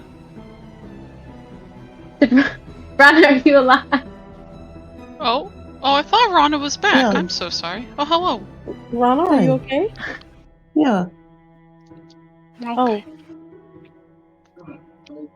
Excellent. Okay, so yes, welcome back everyone. Hope everyone had a good break. We are actually gonna pick this up with these guys over here. Oh, What? baby. Excellent. Time to Wait. see a giant dragon. So, And then you hear a goblin going "Whee!" from like I don't know how. Oh god. so the three of you begin to approach the war camp. And as you get close, as Runarian kind of predicted, you're approached by a couple of the militia dressed in like simple chainmail. One of them's a human wildling woman, probably hardly much taller than Arca, and the other is much taller, green dragonborn with like horns poking out from the backs of his head. And they'll look over the three of you with concern and perhaps wariness as the wildling will speak up and she'll say, what is your business over here? Civilians are not allowed in the war camp.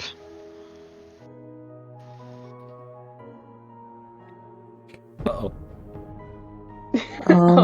We didn't think about that, did we?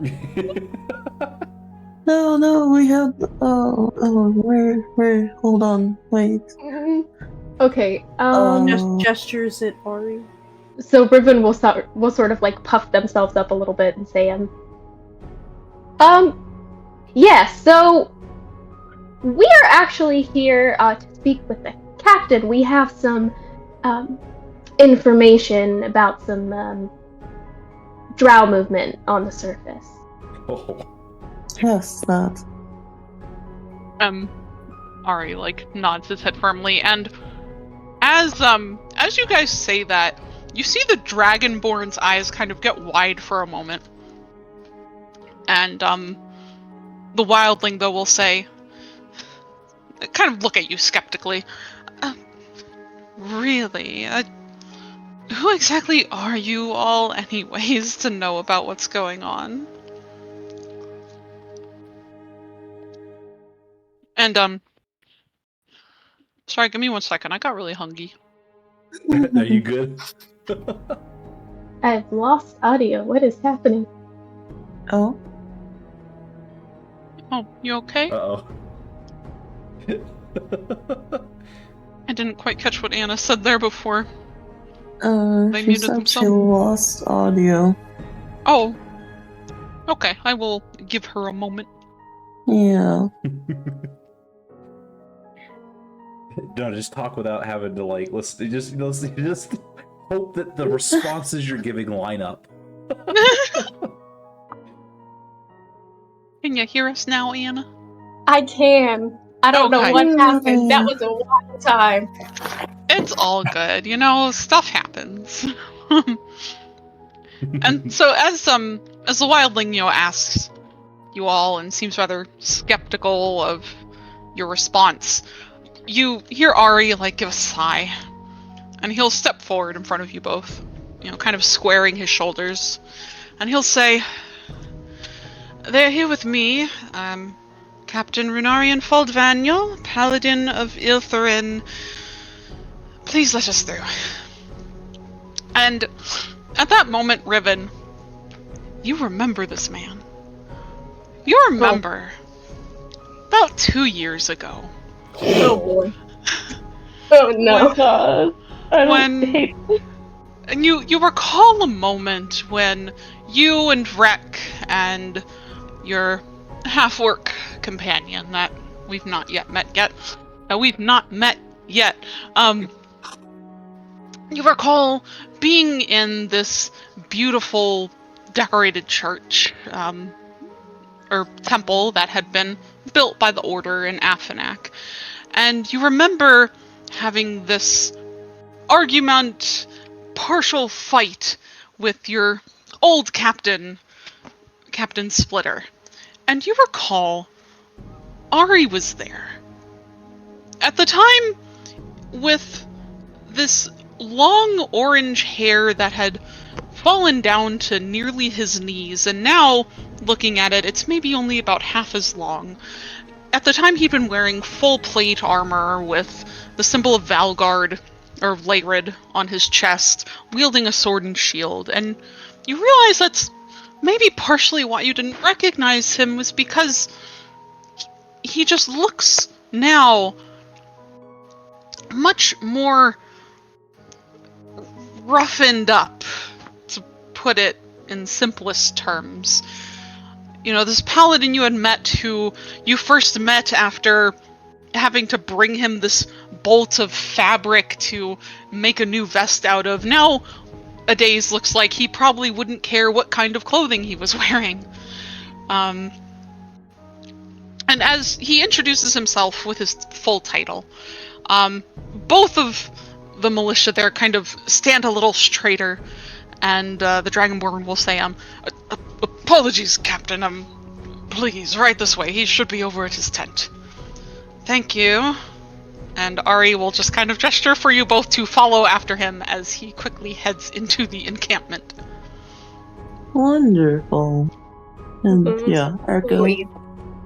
Should have led with that. Yeah, we should have. And did you say that like out loud, Anna? Just ask. Yeah. Yeah. Just like quietly, well, trying to just say it to Arga, but I'm not quiet, so. And Ari like just sighs and like says over his shoulder to you guys, I was hoping not to have to. It's a long story, Riven. It's fine. It's fine.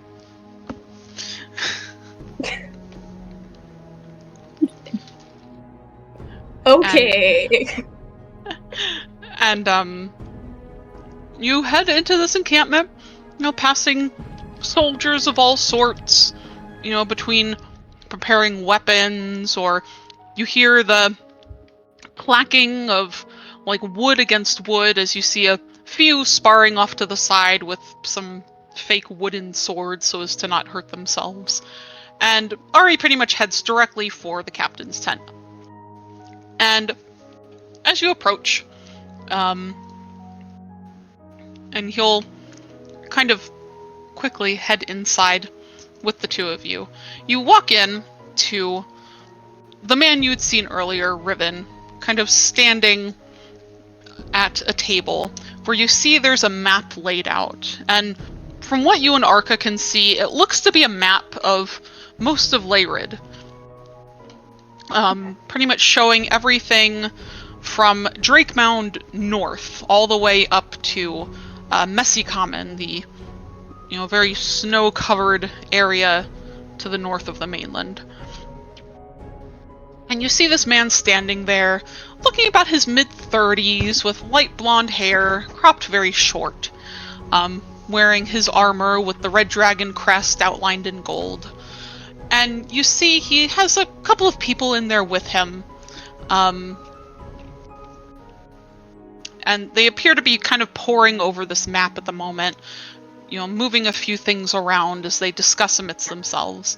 And as soon as you all walk in, the captain will look up, or who you assume is probably Captain Seamus, looks up with a confused expression at first, as he kind of looks between the three of you for some sort of explanation as to who you are or what you're doing here.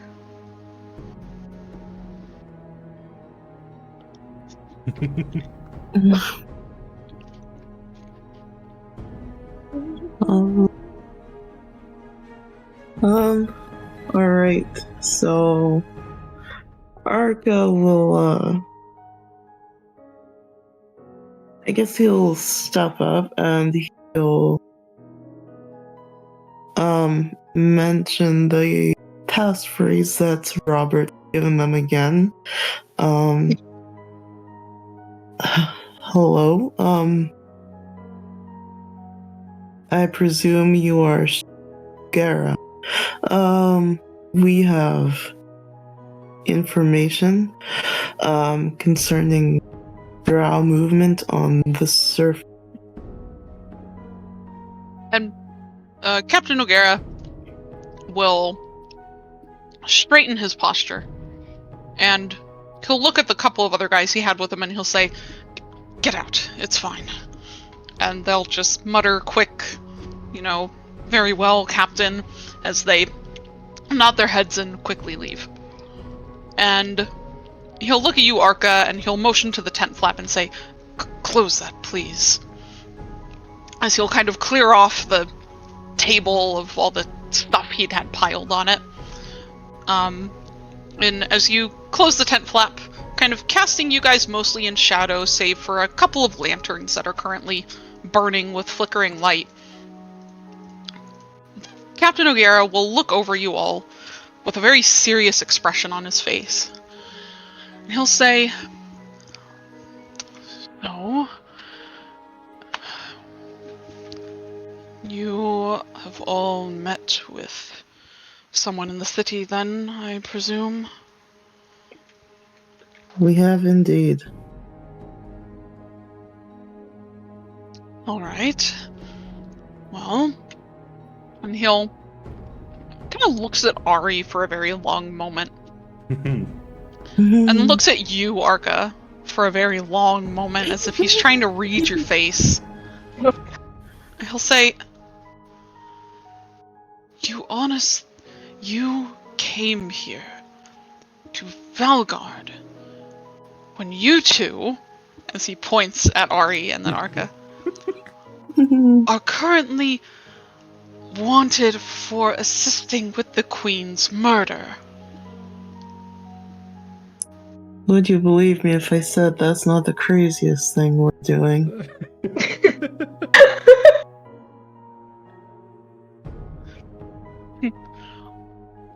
And Captain just sighs and runs a hand over his face and says,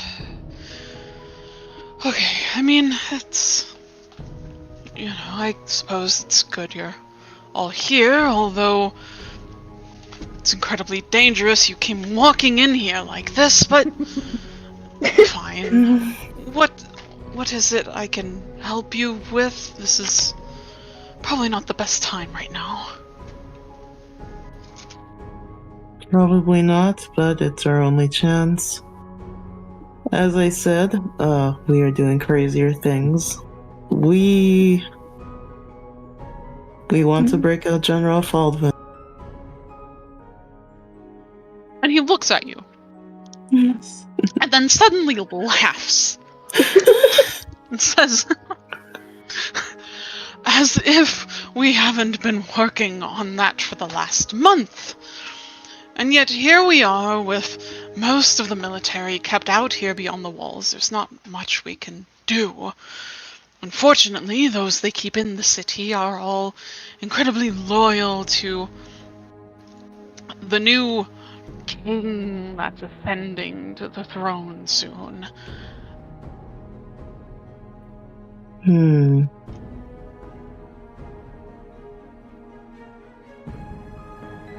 Look, you said you'd been working on a plan, or at least trying to. Then what have you come up with so far? He sighs. He'll say, we've tried, subterfuge, but, considering they're keeping him under the castle, it's impossible to get in. So we've been looking for other options, perhaps other passageways that will get us under there, and we've perhaps found something through the sewer, but I haven't been keeping up with it the last couple of weeks, so I don't know how that's been going. Why haven't you been keeping up with it? I've been stuck out here, having to pretend I am rallying under, great Royal Duke Gabrothiorzier to get ready to go to war. Understandable. Then who's been leading the effort? Well, with the half of most of our high-ranking officers being arrested, many different ones have come into power.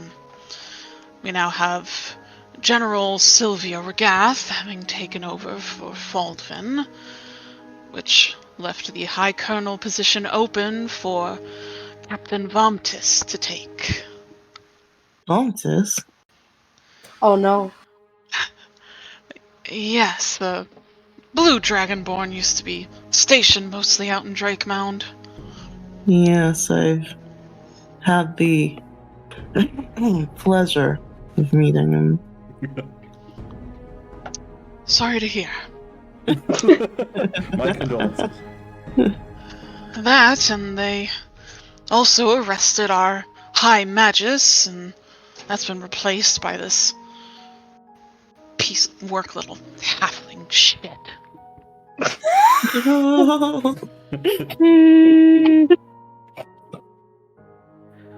But that, and more or less, they've thrown them all in prison in the hopes of keeping the rest of the military quiet. I see. But... But- Oh, I'm sorry, Ribbon, if you were Oh, gonna say something. no, I was just going to say, so we obviously met with someone who's helping with the resistance within the city walls.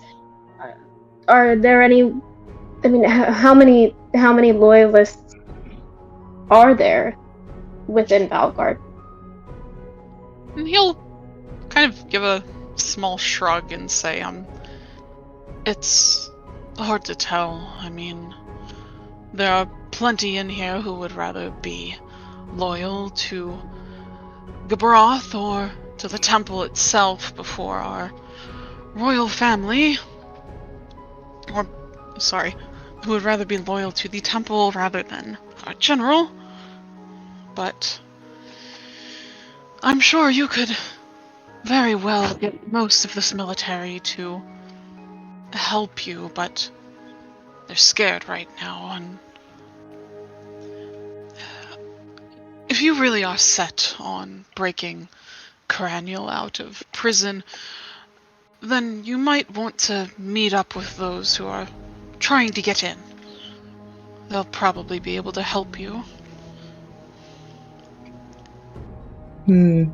Yes, that's why we came to you, actually. You were one of our leads on that. I see. Well, it's good they led you here. Alright, then you'll want to go to, oh, what's that Triton's name? It's a Triton name of, Kivith, I believe. Runs a little inn, used to sit on what used to be the edge of the fishing district. That guy? Oh, I think I know of him, but wasn't his inn closed? It's yes and no. It's been shut down, but we still use it to help move things around if we need. So if you go and knock at the back door, he should let you in. And if you are going in there, if they've got some sort of plan worked out, I'd recommend, if you can, try to break some of the military personnel we have down there. If we can get our high-ranking officers back, they can very easily rally this military behind them instead of the council.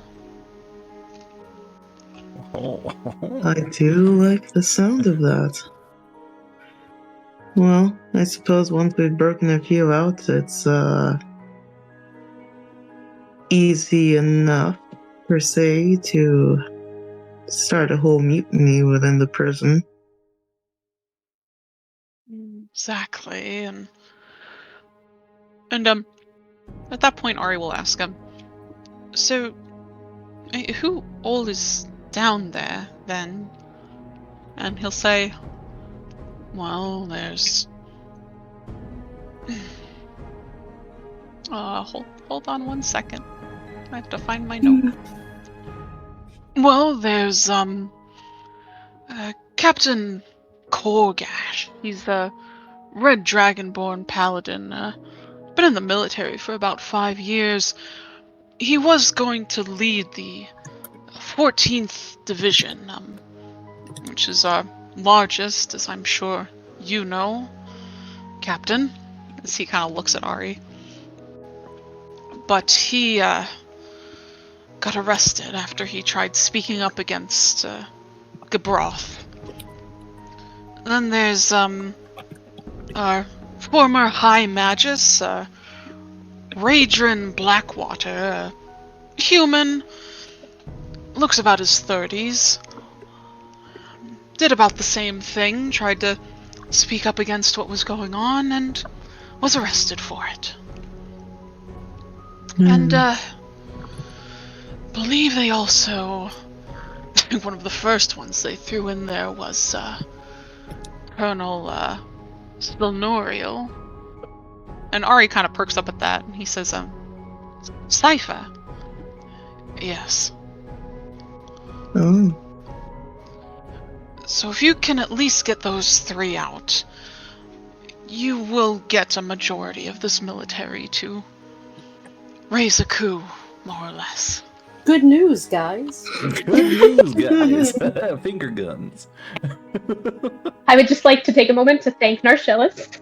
For real. Taffy. Taffy's the one who remembered the military was down there.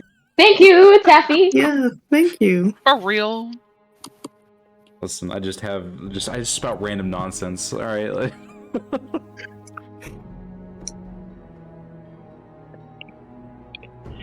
Alright. So we just need to break out 3 leaders of the military, and we're good. Easy. Easy. Well, 4, I guess, and then our friends, and... It's fine. It's easy. It's gonna be great.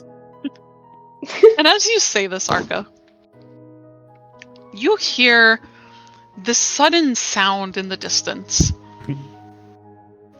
that you haven't ever heard before. Probably neither one of you. But it sounds like a roar almost, like that of a giant beast. And Captain O'Gara kind of looks up with like this wide-eyed expression, and he'll quickly say, what was that? And he'll make his way like past you guys and push out from the tent. And do you follow him? Oh. No, absolutely. Yeah. It's a distraction. Come on. This is exactly what we need. So the 3 of you make your way outside. And you look back towards Valgard. As you come outside, you see a lot of the military personnel are all looking back at the city with this wide-eyed expression. And you 3 kind of follow their gaze.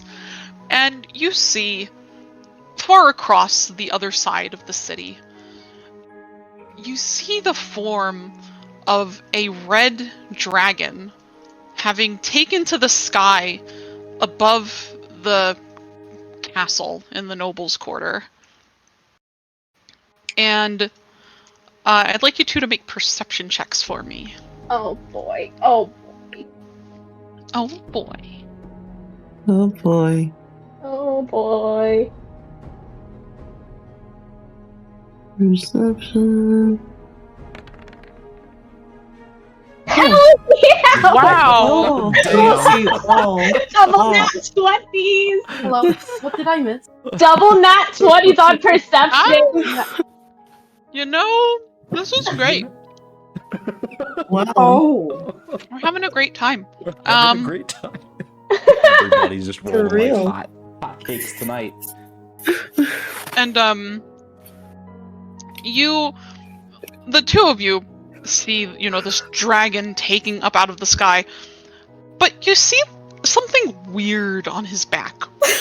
Oh, great. And it's an incredibly far... I mean, he is above the other side of the city, but you can see figures on his back.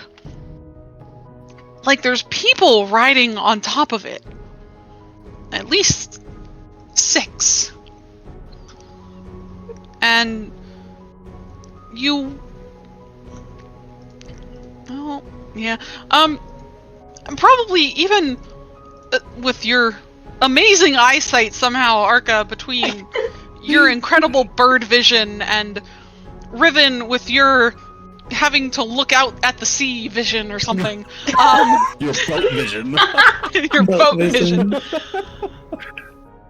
You, Boat vision. Arca, the one figure that kind of stands out to you is this kind of cream-colored, like orangey tabaxi that's on the back of this I'm dragon. glad I can be used as a beacon of location. Yes. Whereas Riven, you see in someone's arms is a goblin who looks very much like the goblin that was arrested that you know. Hey, look, I found my goblin. Riven just sort of mumbles under my breath. Not another dragon.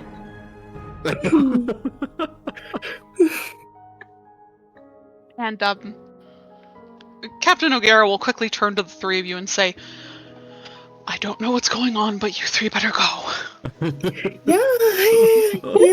Towards You know, Arca's like, I don't think we're gonna have to break anyone out of jail. Maybe not, but yeah. go. Just away from here. I don't care where. Okay. Okay. Oh, let's go grab Nia and coffee again. Okay. Oh God. I guess we head back into Falcar. Yeah. Yeah, so taking this opportunity as the entire encampment is suddenly like swallowed in chaos as you hear Captain O'Gara beginning to kind of shout orders at people. You quickly hurry out and head back to the west entrance, where soon enough you manage to find Nia and Kavi, whom had been sitting where they said they'd be. But at this point now, as another roar echoes from the dragon, the entire city seems to be in upheaval. Oh boy.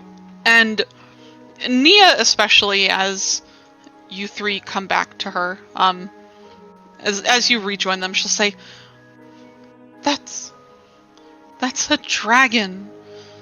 There haven't been dragons here in centuries. So funny thing. Go ahead. No, go ahead.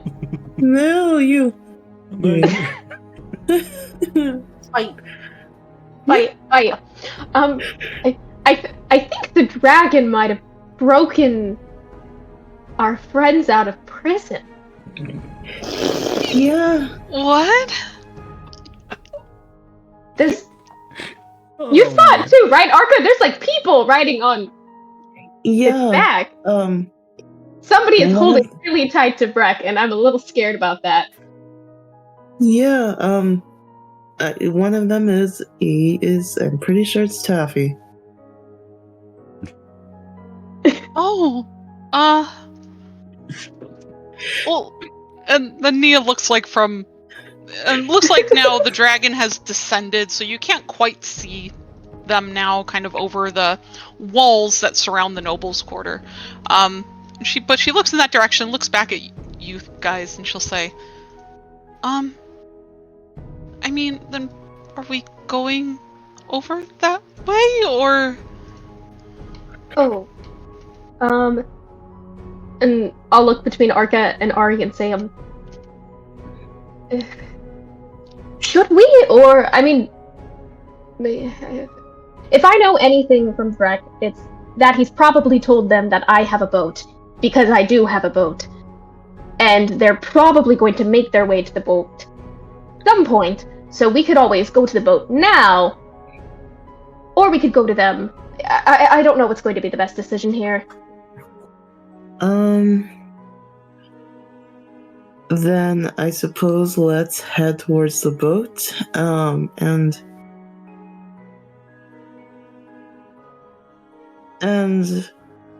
if we need to think beyond that, we'll cross that bridge when we get there. Ari will, nod in agreement. He'll say, I don't know where in the hells they would have got a dragon, but Maybe It's we'll... them. It's them. They'll find a way. And then Ari seems to kind of have this, like, look come over his face of realization. He'll say, I think Nashelis might have polymorphed one of them. Can he do that? Can he do that? That's how I was a butterfly, so I mean... Yeah, but he can polymorph people. I guess so. I don't know. This is that's who. This is going to stir up so much. Maybe all the more reason to get to the boat. Yeah. Yes, I think so. Yeah, I mean, I don't want to assume, but I'm pretty sure you guys are not welcome in Valgard, and I'm definitely not going to be welcome here after helping you. So we should probably get to the boat. Yeah, welcome to our little group. Welcome to our little group. And yeah, with that, then the 5 of you will hurry through the city. You know, pushing past people, kind of running this way and that. Everyone, you know, very much aware that there is a dragon in the city. And thankfully, no one gives you a second look in this chaos, as Riven, you lead the way back, or out onto the docks of Valgard.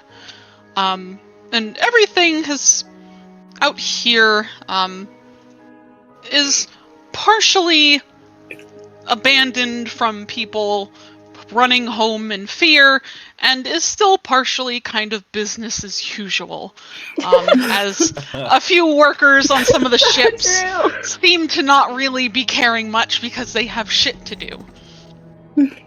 And, hold on 1 second.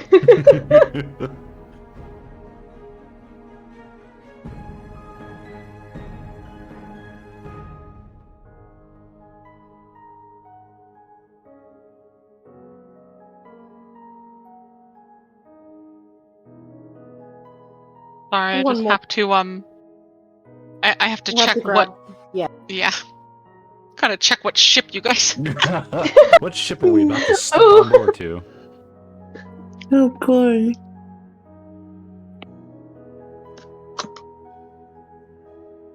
And before Ribbon just steals another one.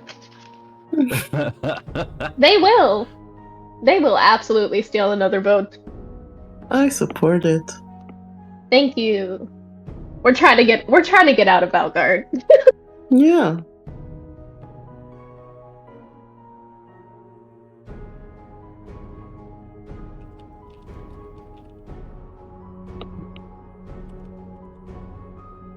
I still can't believe we both rolled nat 20s. Right. That was fantastic. Tanking that nat 1 at the start was so really hard. saved us. It really saved us all. Mm-hmm.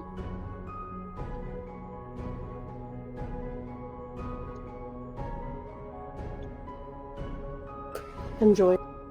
Enjoy. Oh boy. I'm so scared. Same, honestly.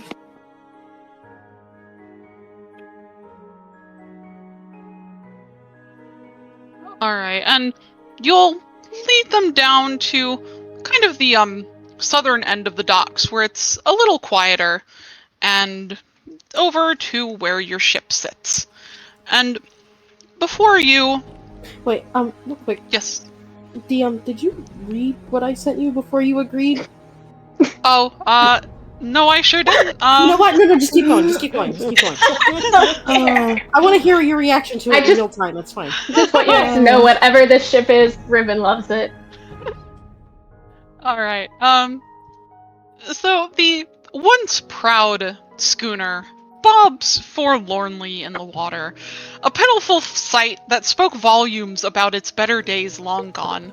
Its wooden hull, now weathered and cracked, was painted in a sickly shade of faded gray, a far cry from whatever vibrant colors it had once been.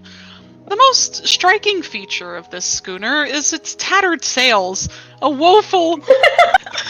shade of purple that had faded into a sort of lavender over the years. These once majestic sails, now torn and ragged, fluttered feebly in the breeze as if they too had given up hope. Oh my god. Our hero ship, ladies and gentlemen. We're fucked. Please, you gotta keep going. This is a labor of love. Wait. No, half of this is just a repeat. Hold on. Sorry. No, it's okay. I had to find my spot again. The tears and holes in the sails told a tale of countless battles with the elements, each fray and rip bearing witness to a struggle that the boat had ultimately lost. The schooner's mast leaned at an awkward angle, a stark contrast to the proud, upright stance it must have had in its prime. Oh my god. The rigging hung in disarray, resembling a spider's web spun by a disoriented arachnid. Rusty nails and peeling paint further added to the overall dilapidation of this vessel. So great. But Riven, you love this thing. I love this fucking ship. This ship It's my is like- baby. yeah, it's your baby, your child, and as you come upon your little schooner here at the end of the dock, you see that your one other crewmate who hadn't come onto shore with you is standing kind of near the front of the ship, looking over in the direction of the noble's quarter. And you'll see Arca. It appears to be a half-orc, but he is tall. At least easily 7 feet, much taller than Ari. Wow. His skin is this sort of dull green color that you see his muscled arms are covered in tattoos from the shoulder to his elbows. And he has gray hair that's currently sort of splaying out from his head every which way, with a few longer braids running through it, and a sort of rather surprisingly well-kept beard outlining his chin and jaw. He wears a black wolf pelt that kind of sits over his shoulders as a cloak that falls behind him, and otherwise seems to be wearing fairly simple mixture of leather and cloth. And as you approach Riven, he'll look over at you and he'll say, shit, hold on, now I'm suddenly forgetting his voice. I believe he had a kind of accent like that. Yeah. Southern. I had to take a second. Captain, what the hell was that? That, my friend, was a dragon. Another dragon. Please don't tell me we pissed another one off. We didn't piss this one off, Jug. But how's work been going on the sails? He'll kind of look up at him. Oh, say that again? I was like, what now? The work on the sails? Yeah. Oh. And Jug will kind of look up at the tattered sails, and you'll see a few of the holes have been patched at this point with varying shades of purple and red that he's tried to find as close resembling the sail colors as possible. And haphazardly sewn back onto them, and he'll say, well, I got most of the big holes. She should be fine to sail. Where's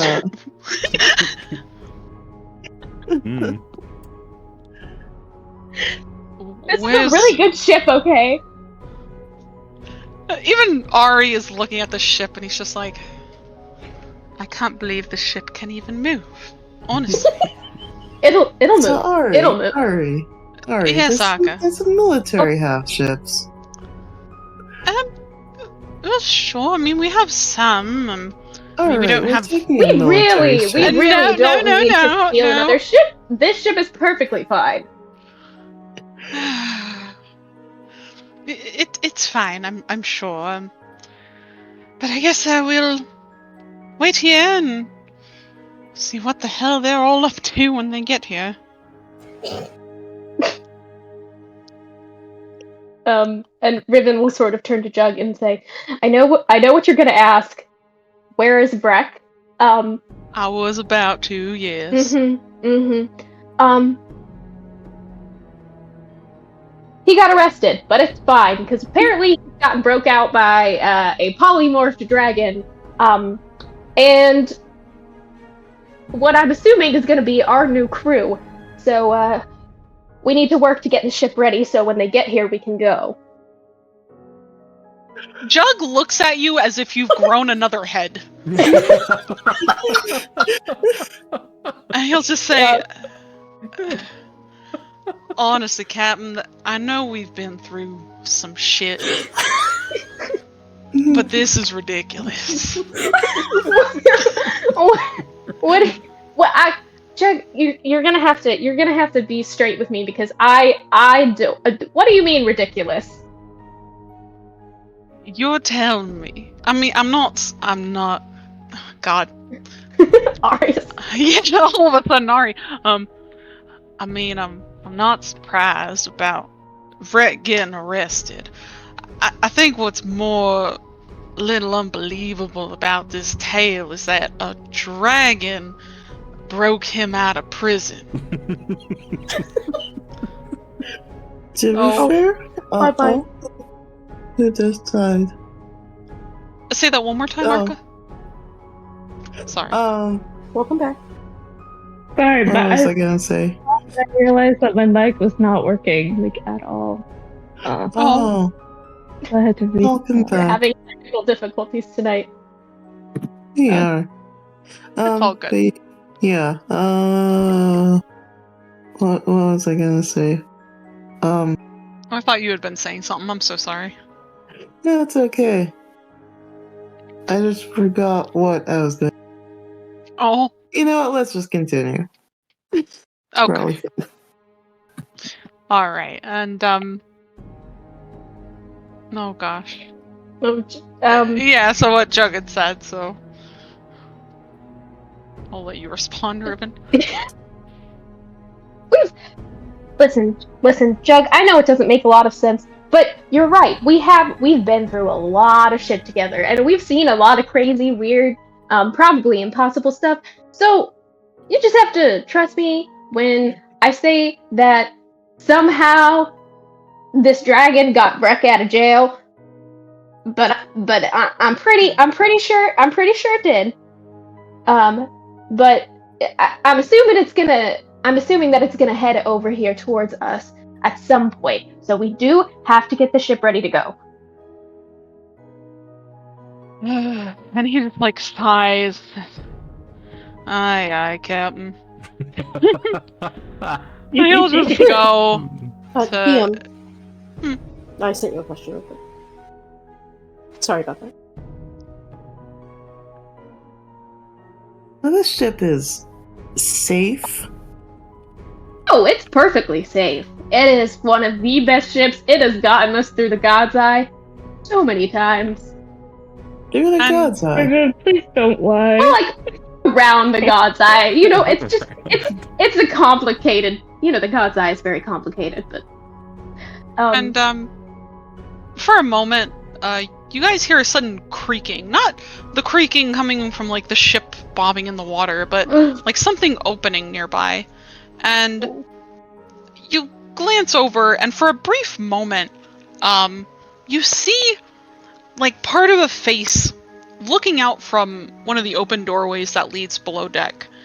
And you see this face is completely white, with large, completely white eyes surrounded in sort of these round black markings, and, you know, kind of a small nose and mouth, and stark white hair. And he seems to kind of look at you all, and as soon as you notice him, he has just this odd look on his face. Like, Riven, you especially notice he looks uncomfortable. Though it's always been hard to read his expressions. And then he quickly vanishes back inside. Fucker. Oh, okay. And I'll turn to Runorian and Arca and Neilkish and Kavi, and I'll say, I don't reckon any of you guys have been on a ship before, or maybe some of you know anything about sailing vessels. We have been on a ship. Okay. Start working on stuff. Wow, so specific. 10 out of 10. And Ari will say, I mean, I've been on a ship. I can't say I've ever helped it sail, but I'll help however I can. And Jug will kind of walk over to you guys, appearing just so incredibly tall, standing here next to you, especially with the fact that he is towering over Ari. And he'll say,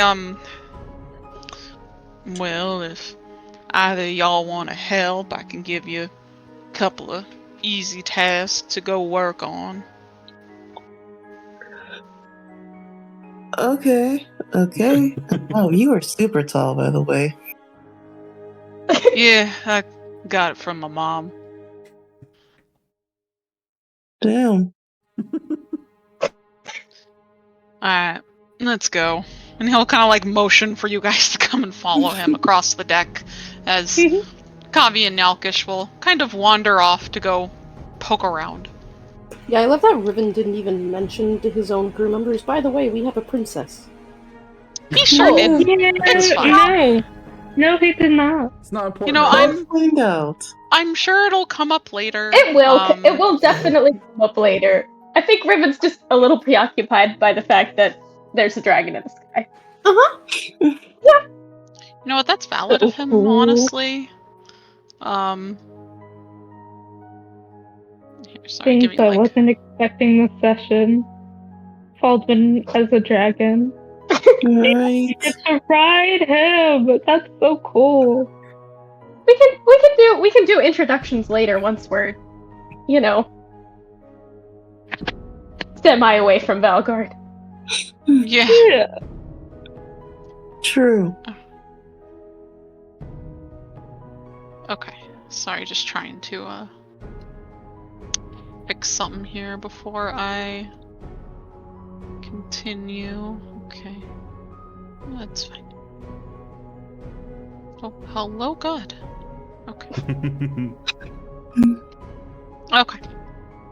Across the city. Back in the Noble's Quarter.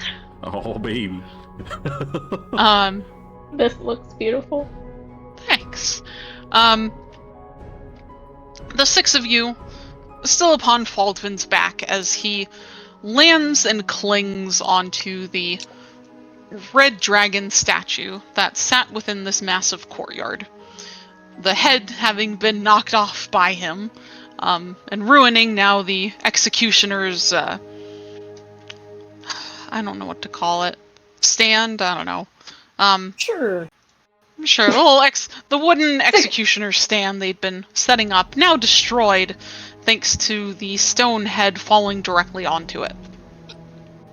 And you'll see, many people are running away, as they probably rightfully should, whereas you'll see, Gibroth, the councilman, Lord Racethus, and General Regath kind of stand their ground.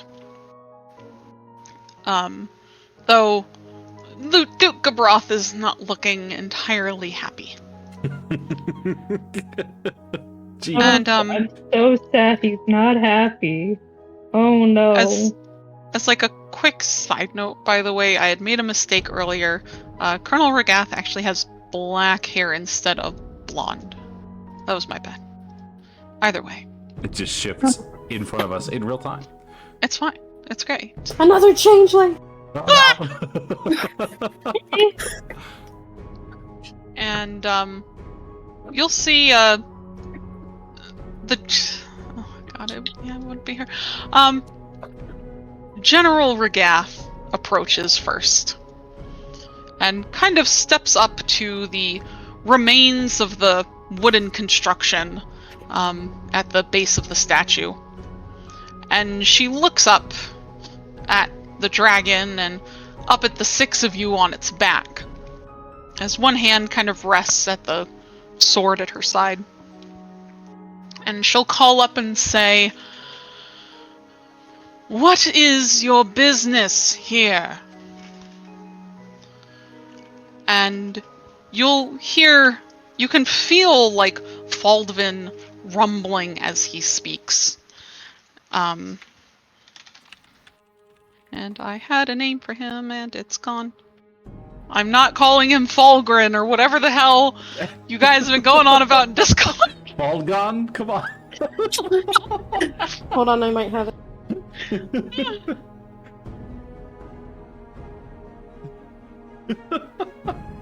Rargrin. Oh. Oh, God. Please. He needs a dragon name. He does, yeah. Go Falcon. Here you go.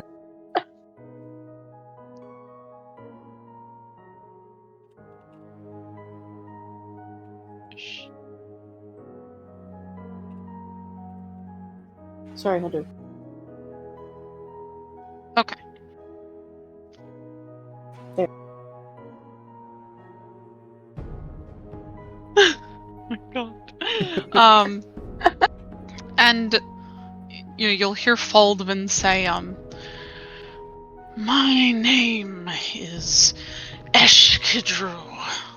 I am one of the great-grandchildren of yours here.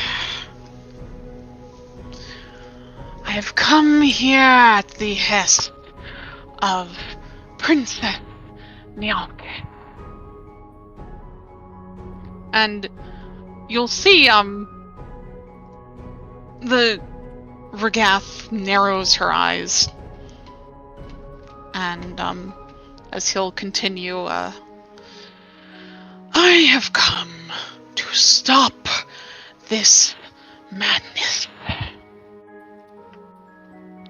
And, I don't know, before he continues, is there anything you guys would like to say, or how's everyone feeling at Don't the ask moment? that question. Oh man. Don't ask Yeah. that question. Just Okay, don't I ask. will. No. Yeah, Taffy's fine. He's kind of like Tappy's doing great. low profile. Kind of puts his hood up as he sees the guards kind of like on the wall and everything beforehand. He's just trying to. He's gonna let Falva do his thing here. Nurtulis is loosening his grip on Breck and kind of glaring daggers at this woman. So valid of him. Breck is just vibing. And by vibing, he's like, "I want to go as fast as possible. Please, let's get out of here." And, General Regath will call up to Eshkadru and say, "Well, I am hard-pressed to believe such a story, considering the princess was taken into the Underdark and has been presumed dead." Marcellus is gonna say something. Uh-huh. Here we go. He's Oh, going to say, "I find that hard to believe, considering that I was the one who took her there, and subsequently brought her back." And General Regath will look at you, Narcellus, and Waves fingers. this look of realization kind of comes over her face. As you see, she suddenly unsheaths her sword and, like, raises it up beside her as a sort of signal, and I'll have all of you make a perception checks for me. Oh boy. Oh. Love it.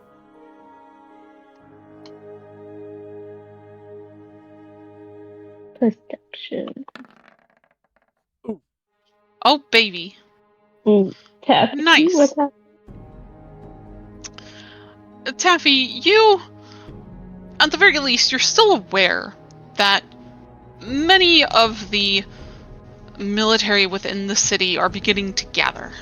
A lot of the civilians have kind of cleared the area, and you see a lot more armored people kind of beginning to close in on you guys, and you'll still see there's those standing atop the walls, their crossbows and bows ready, and many of them seem to kind of shift their position as you see General Regath raise her sword. And Narcellis and Vrek, you guys are also very acutely aware that there are a lot of eyes on you at the moment, and you notice that on one of the outer walls of the Nobles' Quarter, you see there's, in one of the watchtowers, they have set up this rather large, what's it called? Hold on.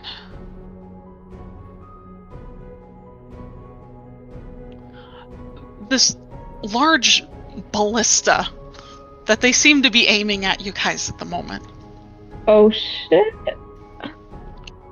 And Got it. General Regath, to your words, Narcellis, will say, hard to believe the words of a drow when the princess is not even with you. I'm sure whatever lizard you're on top of right now isn't even real. And he'll pause and kind of look back at Taffy for a minute, and he's going to shift his gaze to Duke Gabroth. And, God, this is a last-ditch effort. He's going to say, essentially, I find you may have wanted your sister-in-law dead, but I find it very hard to believe that you would also let Minister Yakan try to murder your niece. And Gabroth at that, his eyes widen. Already he's been looking up at Faldvin, or Esh Kadru, with this look of shock and almost some sort of reverence, as he perhaps might have been believing that this is a real dragon here in Falgard. And at your words, Narcellis, he sort of squares his shoulders and clenches his hands into fists as he'll say, what are you talking about? Let's see here. Boop. No, go for it. Okay. Oh. So, Taffy, seeing that he's all surrounded, jumps up, pulls his hood off, sort of pouncing on the back of Falvin. Mm-hmm. He's like, "It's true. I can corroborate everything that corroborate everything that this that my friend here is saying. The princess is indeed alive. We've brought her back safe and sound, and in fact, this is why we've been given aid by this dragon of our, ally of ours." And at that, is Taffy finished? Yeah, Taffy's done. At that, he will say, a knight that you likely know, Lunarian Faldvaniel, is the one who rescued Melkish and brought her to us to protect from the minister who was going to have her killed. Now, something tells me, Your Majesty, that you know exactly what I mean when I say that the minister is capable of something like this. Mm. And as you mentioned, Minister Yakan, the Duke kind of seems to shift a little uncomfortably. And at that moment, someone else walks out of the large tent that had been constructed here in the square. Oh no. Oh no. No. It's an older man with thinning hair and wearing black robes that are emblazoned with the sun symbol of Sophis on the chest. And he looks up at you all, his hands just folded very neatly behind him, his thin lips brought up in this sort of smug smile. As he will say, well, I certainly have no idea what it is you all are talking about. We were simply looking out for the princess's safety. Oh. Kayla, I'm gonna. Or sorry, Starion, I'm gonna send you something. Uh-huh.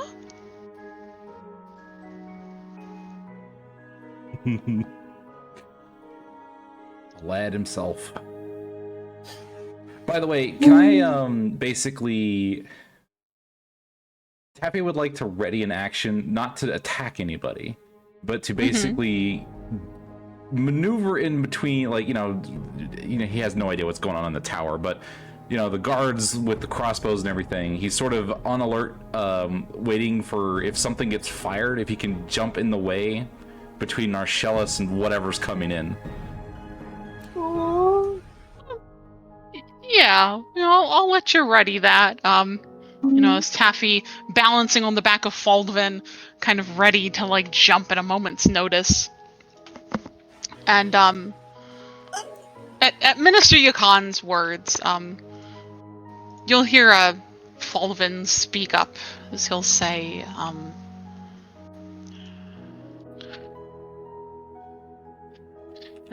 sorry, give me 1 second. No problem.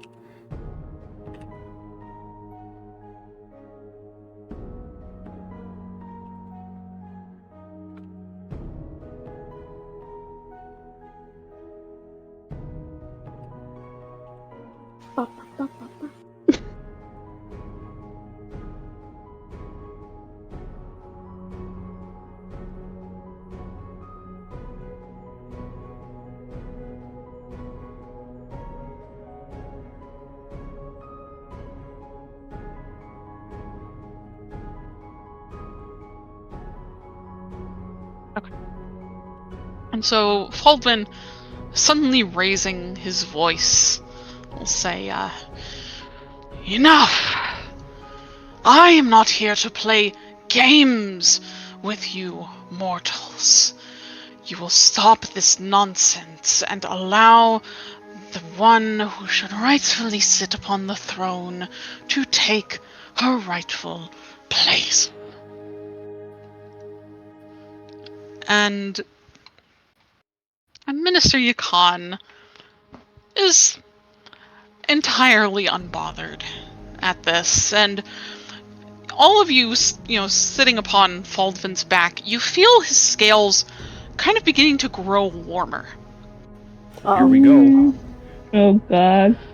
And, you know, Minister Yakan is just still smiling, and he'll say, well, if you can produce the princess, then perhaps we can arrange something agreeable. Marcellus is immediately going to say something similar to what you did to the fishing district. And General Regath, who still is holding her sword aloft, will respond with that by saying, oh god, this is going to be really bad.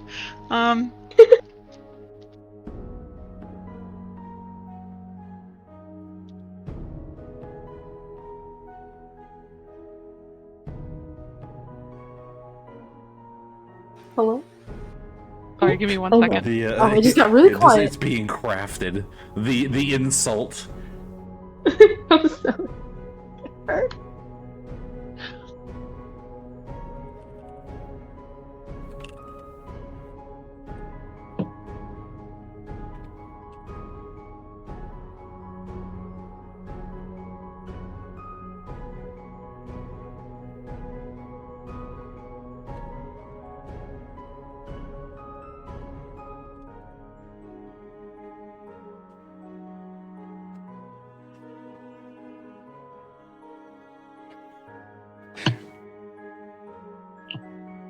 And so General Regath, still holding her sword aloft, will say, "They deserved it. This city has been infected with underscum for long enough, so we took care of that problem." Oh, you idiot. He's immediately going to swing a leg over Foldman to try and sit down. Oh no! And God. so Resh, at grab this- your brother! And as soon as you try to move, Narcellis, is being on top of the statue, you're probably a Statue. good... Yeah, well, you're on top of Foldman, and he's, like, on top of the statue. Oh, right. Sorry. That would be So kind of considering... Yeah, so considering where Foldman is, you're at least a good 20 feet off the ground right now. If not, probably a little more. Mhm. And as you move to swing your leg over, you will feel arms wrap around your waist as Resh grabs you. He just starts, like, pulling at his arm, and you just hear, let me go, let me go. Make a strength check for me. Oh God.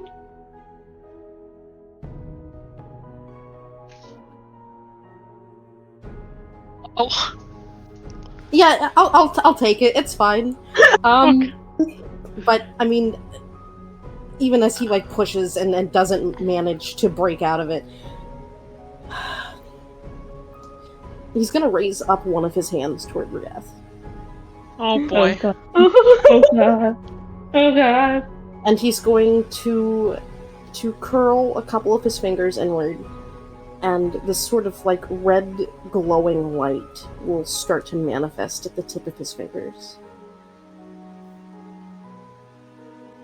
And he waits. He waits. And he's just looking at her. Go ahead. So, Yeah, go ahead, Taffy. Okay, first of all, can Taffy see this happening? I mean, yeah, I believe obvious. so, yeah, because I think Taffy is behind Narcellis, so yeah. So then Taffy, getting a little concerned that Narcellis might become a target, he kind of sighs nervously, and as fast as he can, he's going to, this is going to get him killed, pull out his speed bow, knock an arrow, and point it right at, what's her nugget, who just said that. Regath. Yeah, General Regath. General Yeah. Regath, yeah. Sorry, it takes me a minute with names. And he's like, I need a good quip for this. Oh, here we go.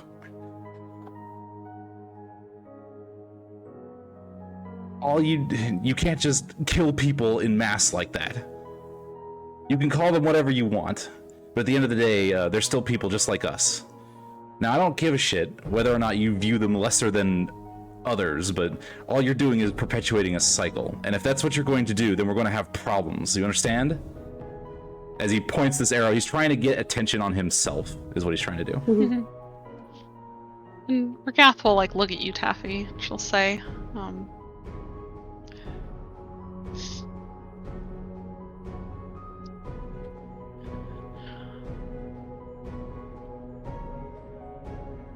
gosh, what? She'll say, "Go ahead. I dare you. See how fast I will shoot you down."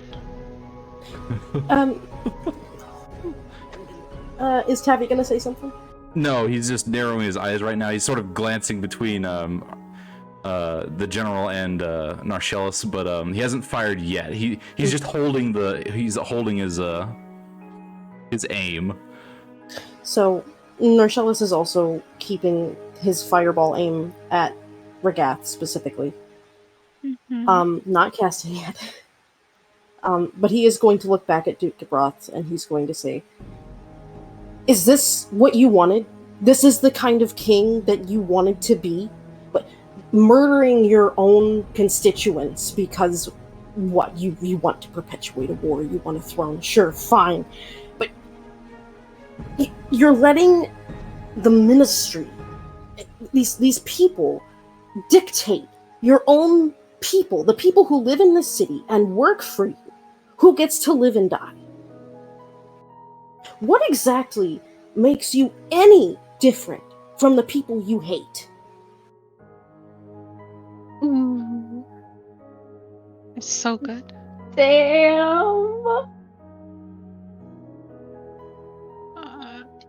Sorry, give me 1 second.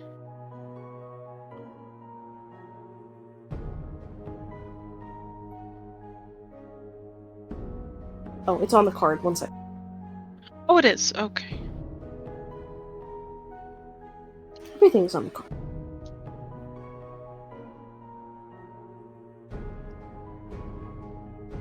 There you go. Thank you.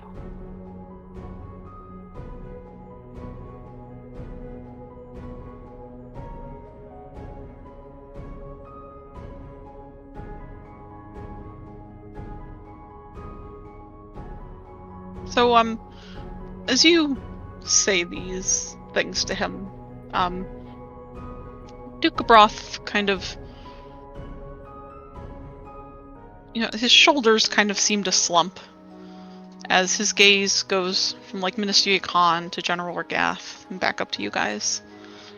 And he'll say,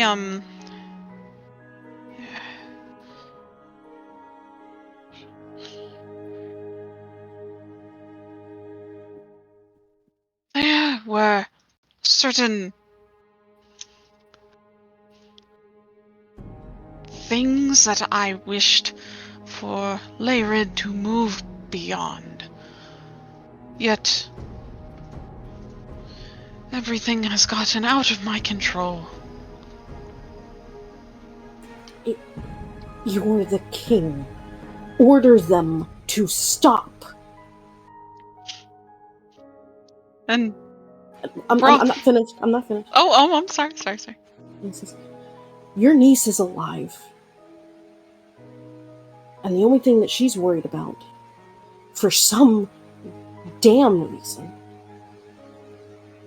believe it or not, are you and her brothers."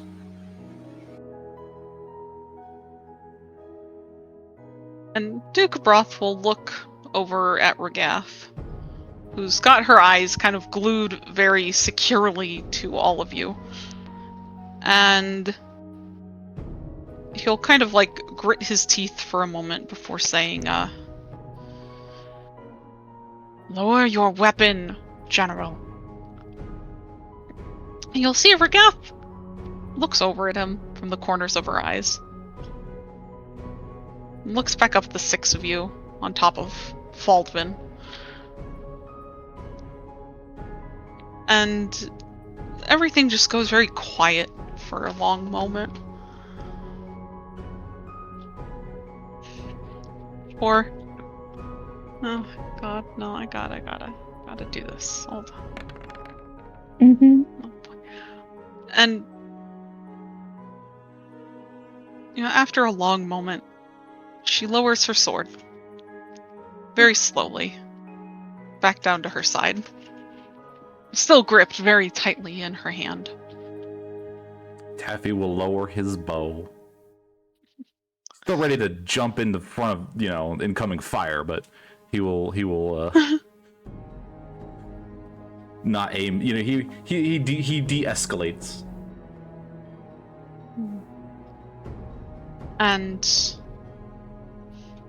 Gebroth will kind of look from her back to Minister Khan, who Minister Khan is not quite smiling as much as he was a few moments ago. Oh, I bet. I have a question. And yes, what's up? I don't suppose there's a crowd. It's just them. I mean, I guess all the soldiers are around. There is somewhat of a crowd. I mean, most of the people had run away from you all at first, and the closest to you now are mostly military. But you see kind of farther out, maybe watching from the safety of like their homes or just a safe distance away, people kind of have started to gather and have been kind of observing all of this as it's been going on. Okay. Just making sure there's, eyewitnesses. Yeah. And, yeah, at that, then, Faldvin will kind of lift his head and, kind of looking down at all of them down on below you guys. And he will say, when the princess returns, I expect her to take her rightful place. And General Morgath looks pissed, more or less. And it looks like she wants to say something, but she doesn't at this point. But the Gabroth will say,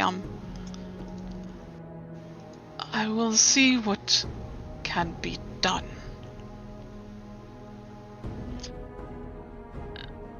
And... oh, God.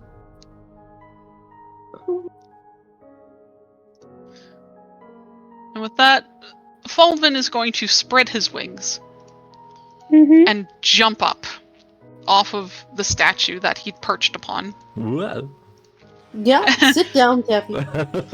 Yeah, Taffy, you quickly take your seat again before you fall off. Superman just belly flops onto the... It's like, oh, God. And, with another loud roar, ripping out of his chest, Faldwin will turn and begin flying towards the docks. Oh man, now we gotta find a place for him to transform that nobody else can see. Dive into the water! It's gonna be so much fun, guys. We're having so much fun. Yeah, honestly, the water's not a bad idea. Yeah. It would definitely break concentration. Yeah. Yeah. So, Narcellus will lower his fireball case. I guess. Oh. he doesn't wanna. And once you guys are moving again, Resh will let you go, Narcellus, now that he doesn't have to be worried about you jumping off the back of this dragon. They'll have words later. And, I guess, is there anything you guys would like to say as you soar over the city of Valgard? At the moment, Taffy's just amazed that worked. I don't suppose all of the guards that were imprisoned have been released yet, have they? Well, make a perception check. Oh boy.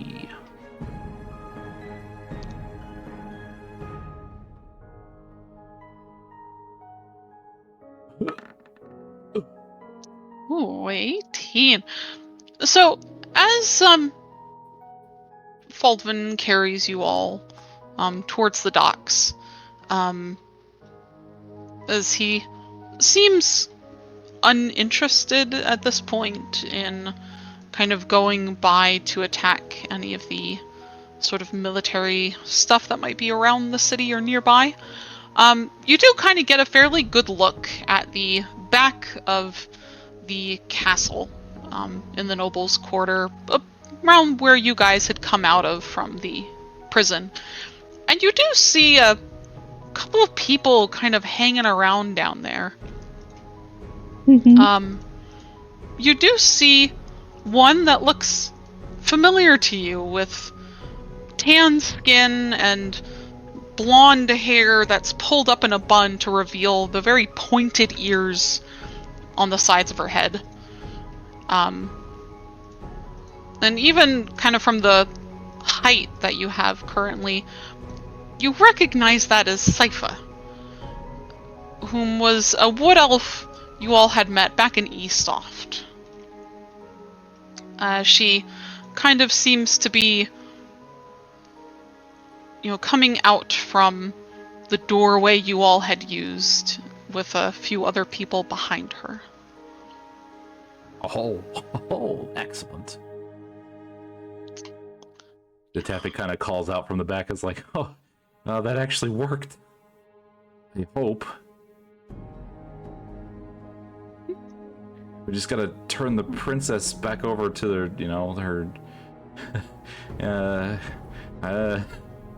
We're doing the right thing, right?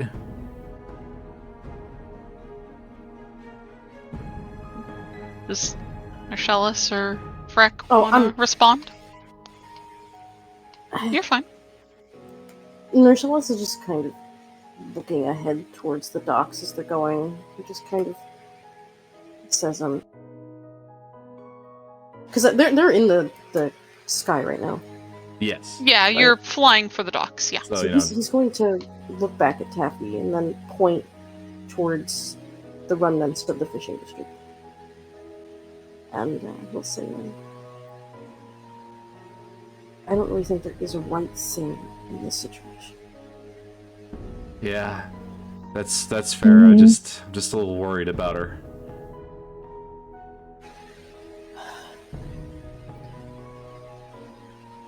All of these people can rot for all I care. And Taffy, he didn't have anything else to say to that. Yeah, it's a little, but that's fine. And, you'll hear Faldman kind of speak up, and he'll say, Rick, which one of these ships is yours? Do you see the shittiest one there? Oh, That one. Yeah, so, funny thing is, the one that looks like it's about to fall to pieces. That's What? the one. Hey, hold on, just Wait, hear me what out. do you mean? What do you mean? What do you mean it's gonna fall? What do you mean it's gonna fall to pieces? No, hear me out. We have a ship, alright? And he's gonna take a look.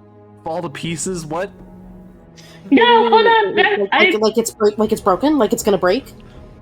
No, it's not broken per se, but it is a ship. He's gonna turn away. He looks over at the wharf and he'll be like, okay, point out which one is it. Vert takes a moment to look out at the docks. And he points up. Oh, sorry, go ahead. Oh, you'll see it at the very end of the dock, with its tattered purple sails and battered wooden sides. There it is, the one with the tattered purple sails. Nershellus' concentration is hanging on by a thread. Oh god. And he just starts to hyperventilate and freak out. Oh god, no, it's gonna be fine. And, you're, struggling to keep your concentration. Fulvin begins to kind of quickly descend, at least as fast as he's able to. Whoa! Down towards the docks. And that is where we're going to wrap up for the evening. Oh my god, I didn't even get to meet Revan yet. No, next so time. So close. And then I'll have to figure out how the hell I'm gonna fit 12 tokens on the screen. It's fine. We're gonna have to figure out. All of us are there. Shrink down a little bit, it'll be fine. I'm not sure how we're gonna fit 12 people on this tattered boat. It's fine. It'll work. It'll This work. Yeah. this is terrifying. It'll be great. I think you all Yeah. just need to have a little faith in Riven. You don't know them, Yeah, but you should trust It's them. fine. It's fine. it'll be great. But thank you all for being here tonight. Always a whole lot of fun. Yeah. And Yeah. thank you everyone in Winod's chat for joining us. It's always great to have you guys here. Yeah. We hope you had a good time, and yeah, I guess we will then see you all again next week. Yeah. Yeah. Yeah. I'm Yeah. excited. Yeah. We'll get the gang back together next week as we finally have the very large meetup of this entire group and all its NPCs. Perfect. But otherwise, I hope everyone has a good week and have a good time. Yeah, you as Yeah. well. You too. Alright. Talk to you all next week. Yeah, sounds Yeah. good. Yeah. Bye-bye. Bye. Goodbye. Oh, with I bet even more NPCs to come, probably. The wide comf. Excellent. Well, I hope you all had a fantastic evening. Oh, baby. We're getting out of here. We're on the boat. We just gotta turn over Nari to you know. Oh boy, that'll be fun. I'm sure she can turn it around. Probably. Hopefully. Ooh. And you know, most of the forest is dying, but that's okay. Oh, it's just one piece. Oh god, we turn into pirates for the One Piece. Alright, it'll be fine though. Marcellus can be Pirate King. Perfect. Anywhoozle, I will see you all on Monday, most likely, with the stuff and the things. With more Fear and Hunger. Yeah, Fear and Hunger 2. But until then, I hope you all have a fantastic rest of your weekend, and until next time, take it easy and stay safe out there in those Fey Wilds.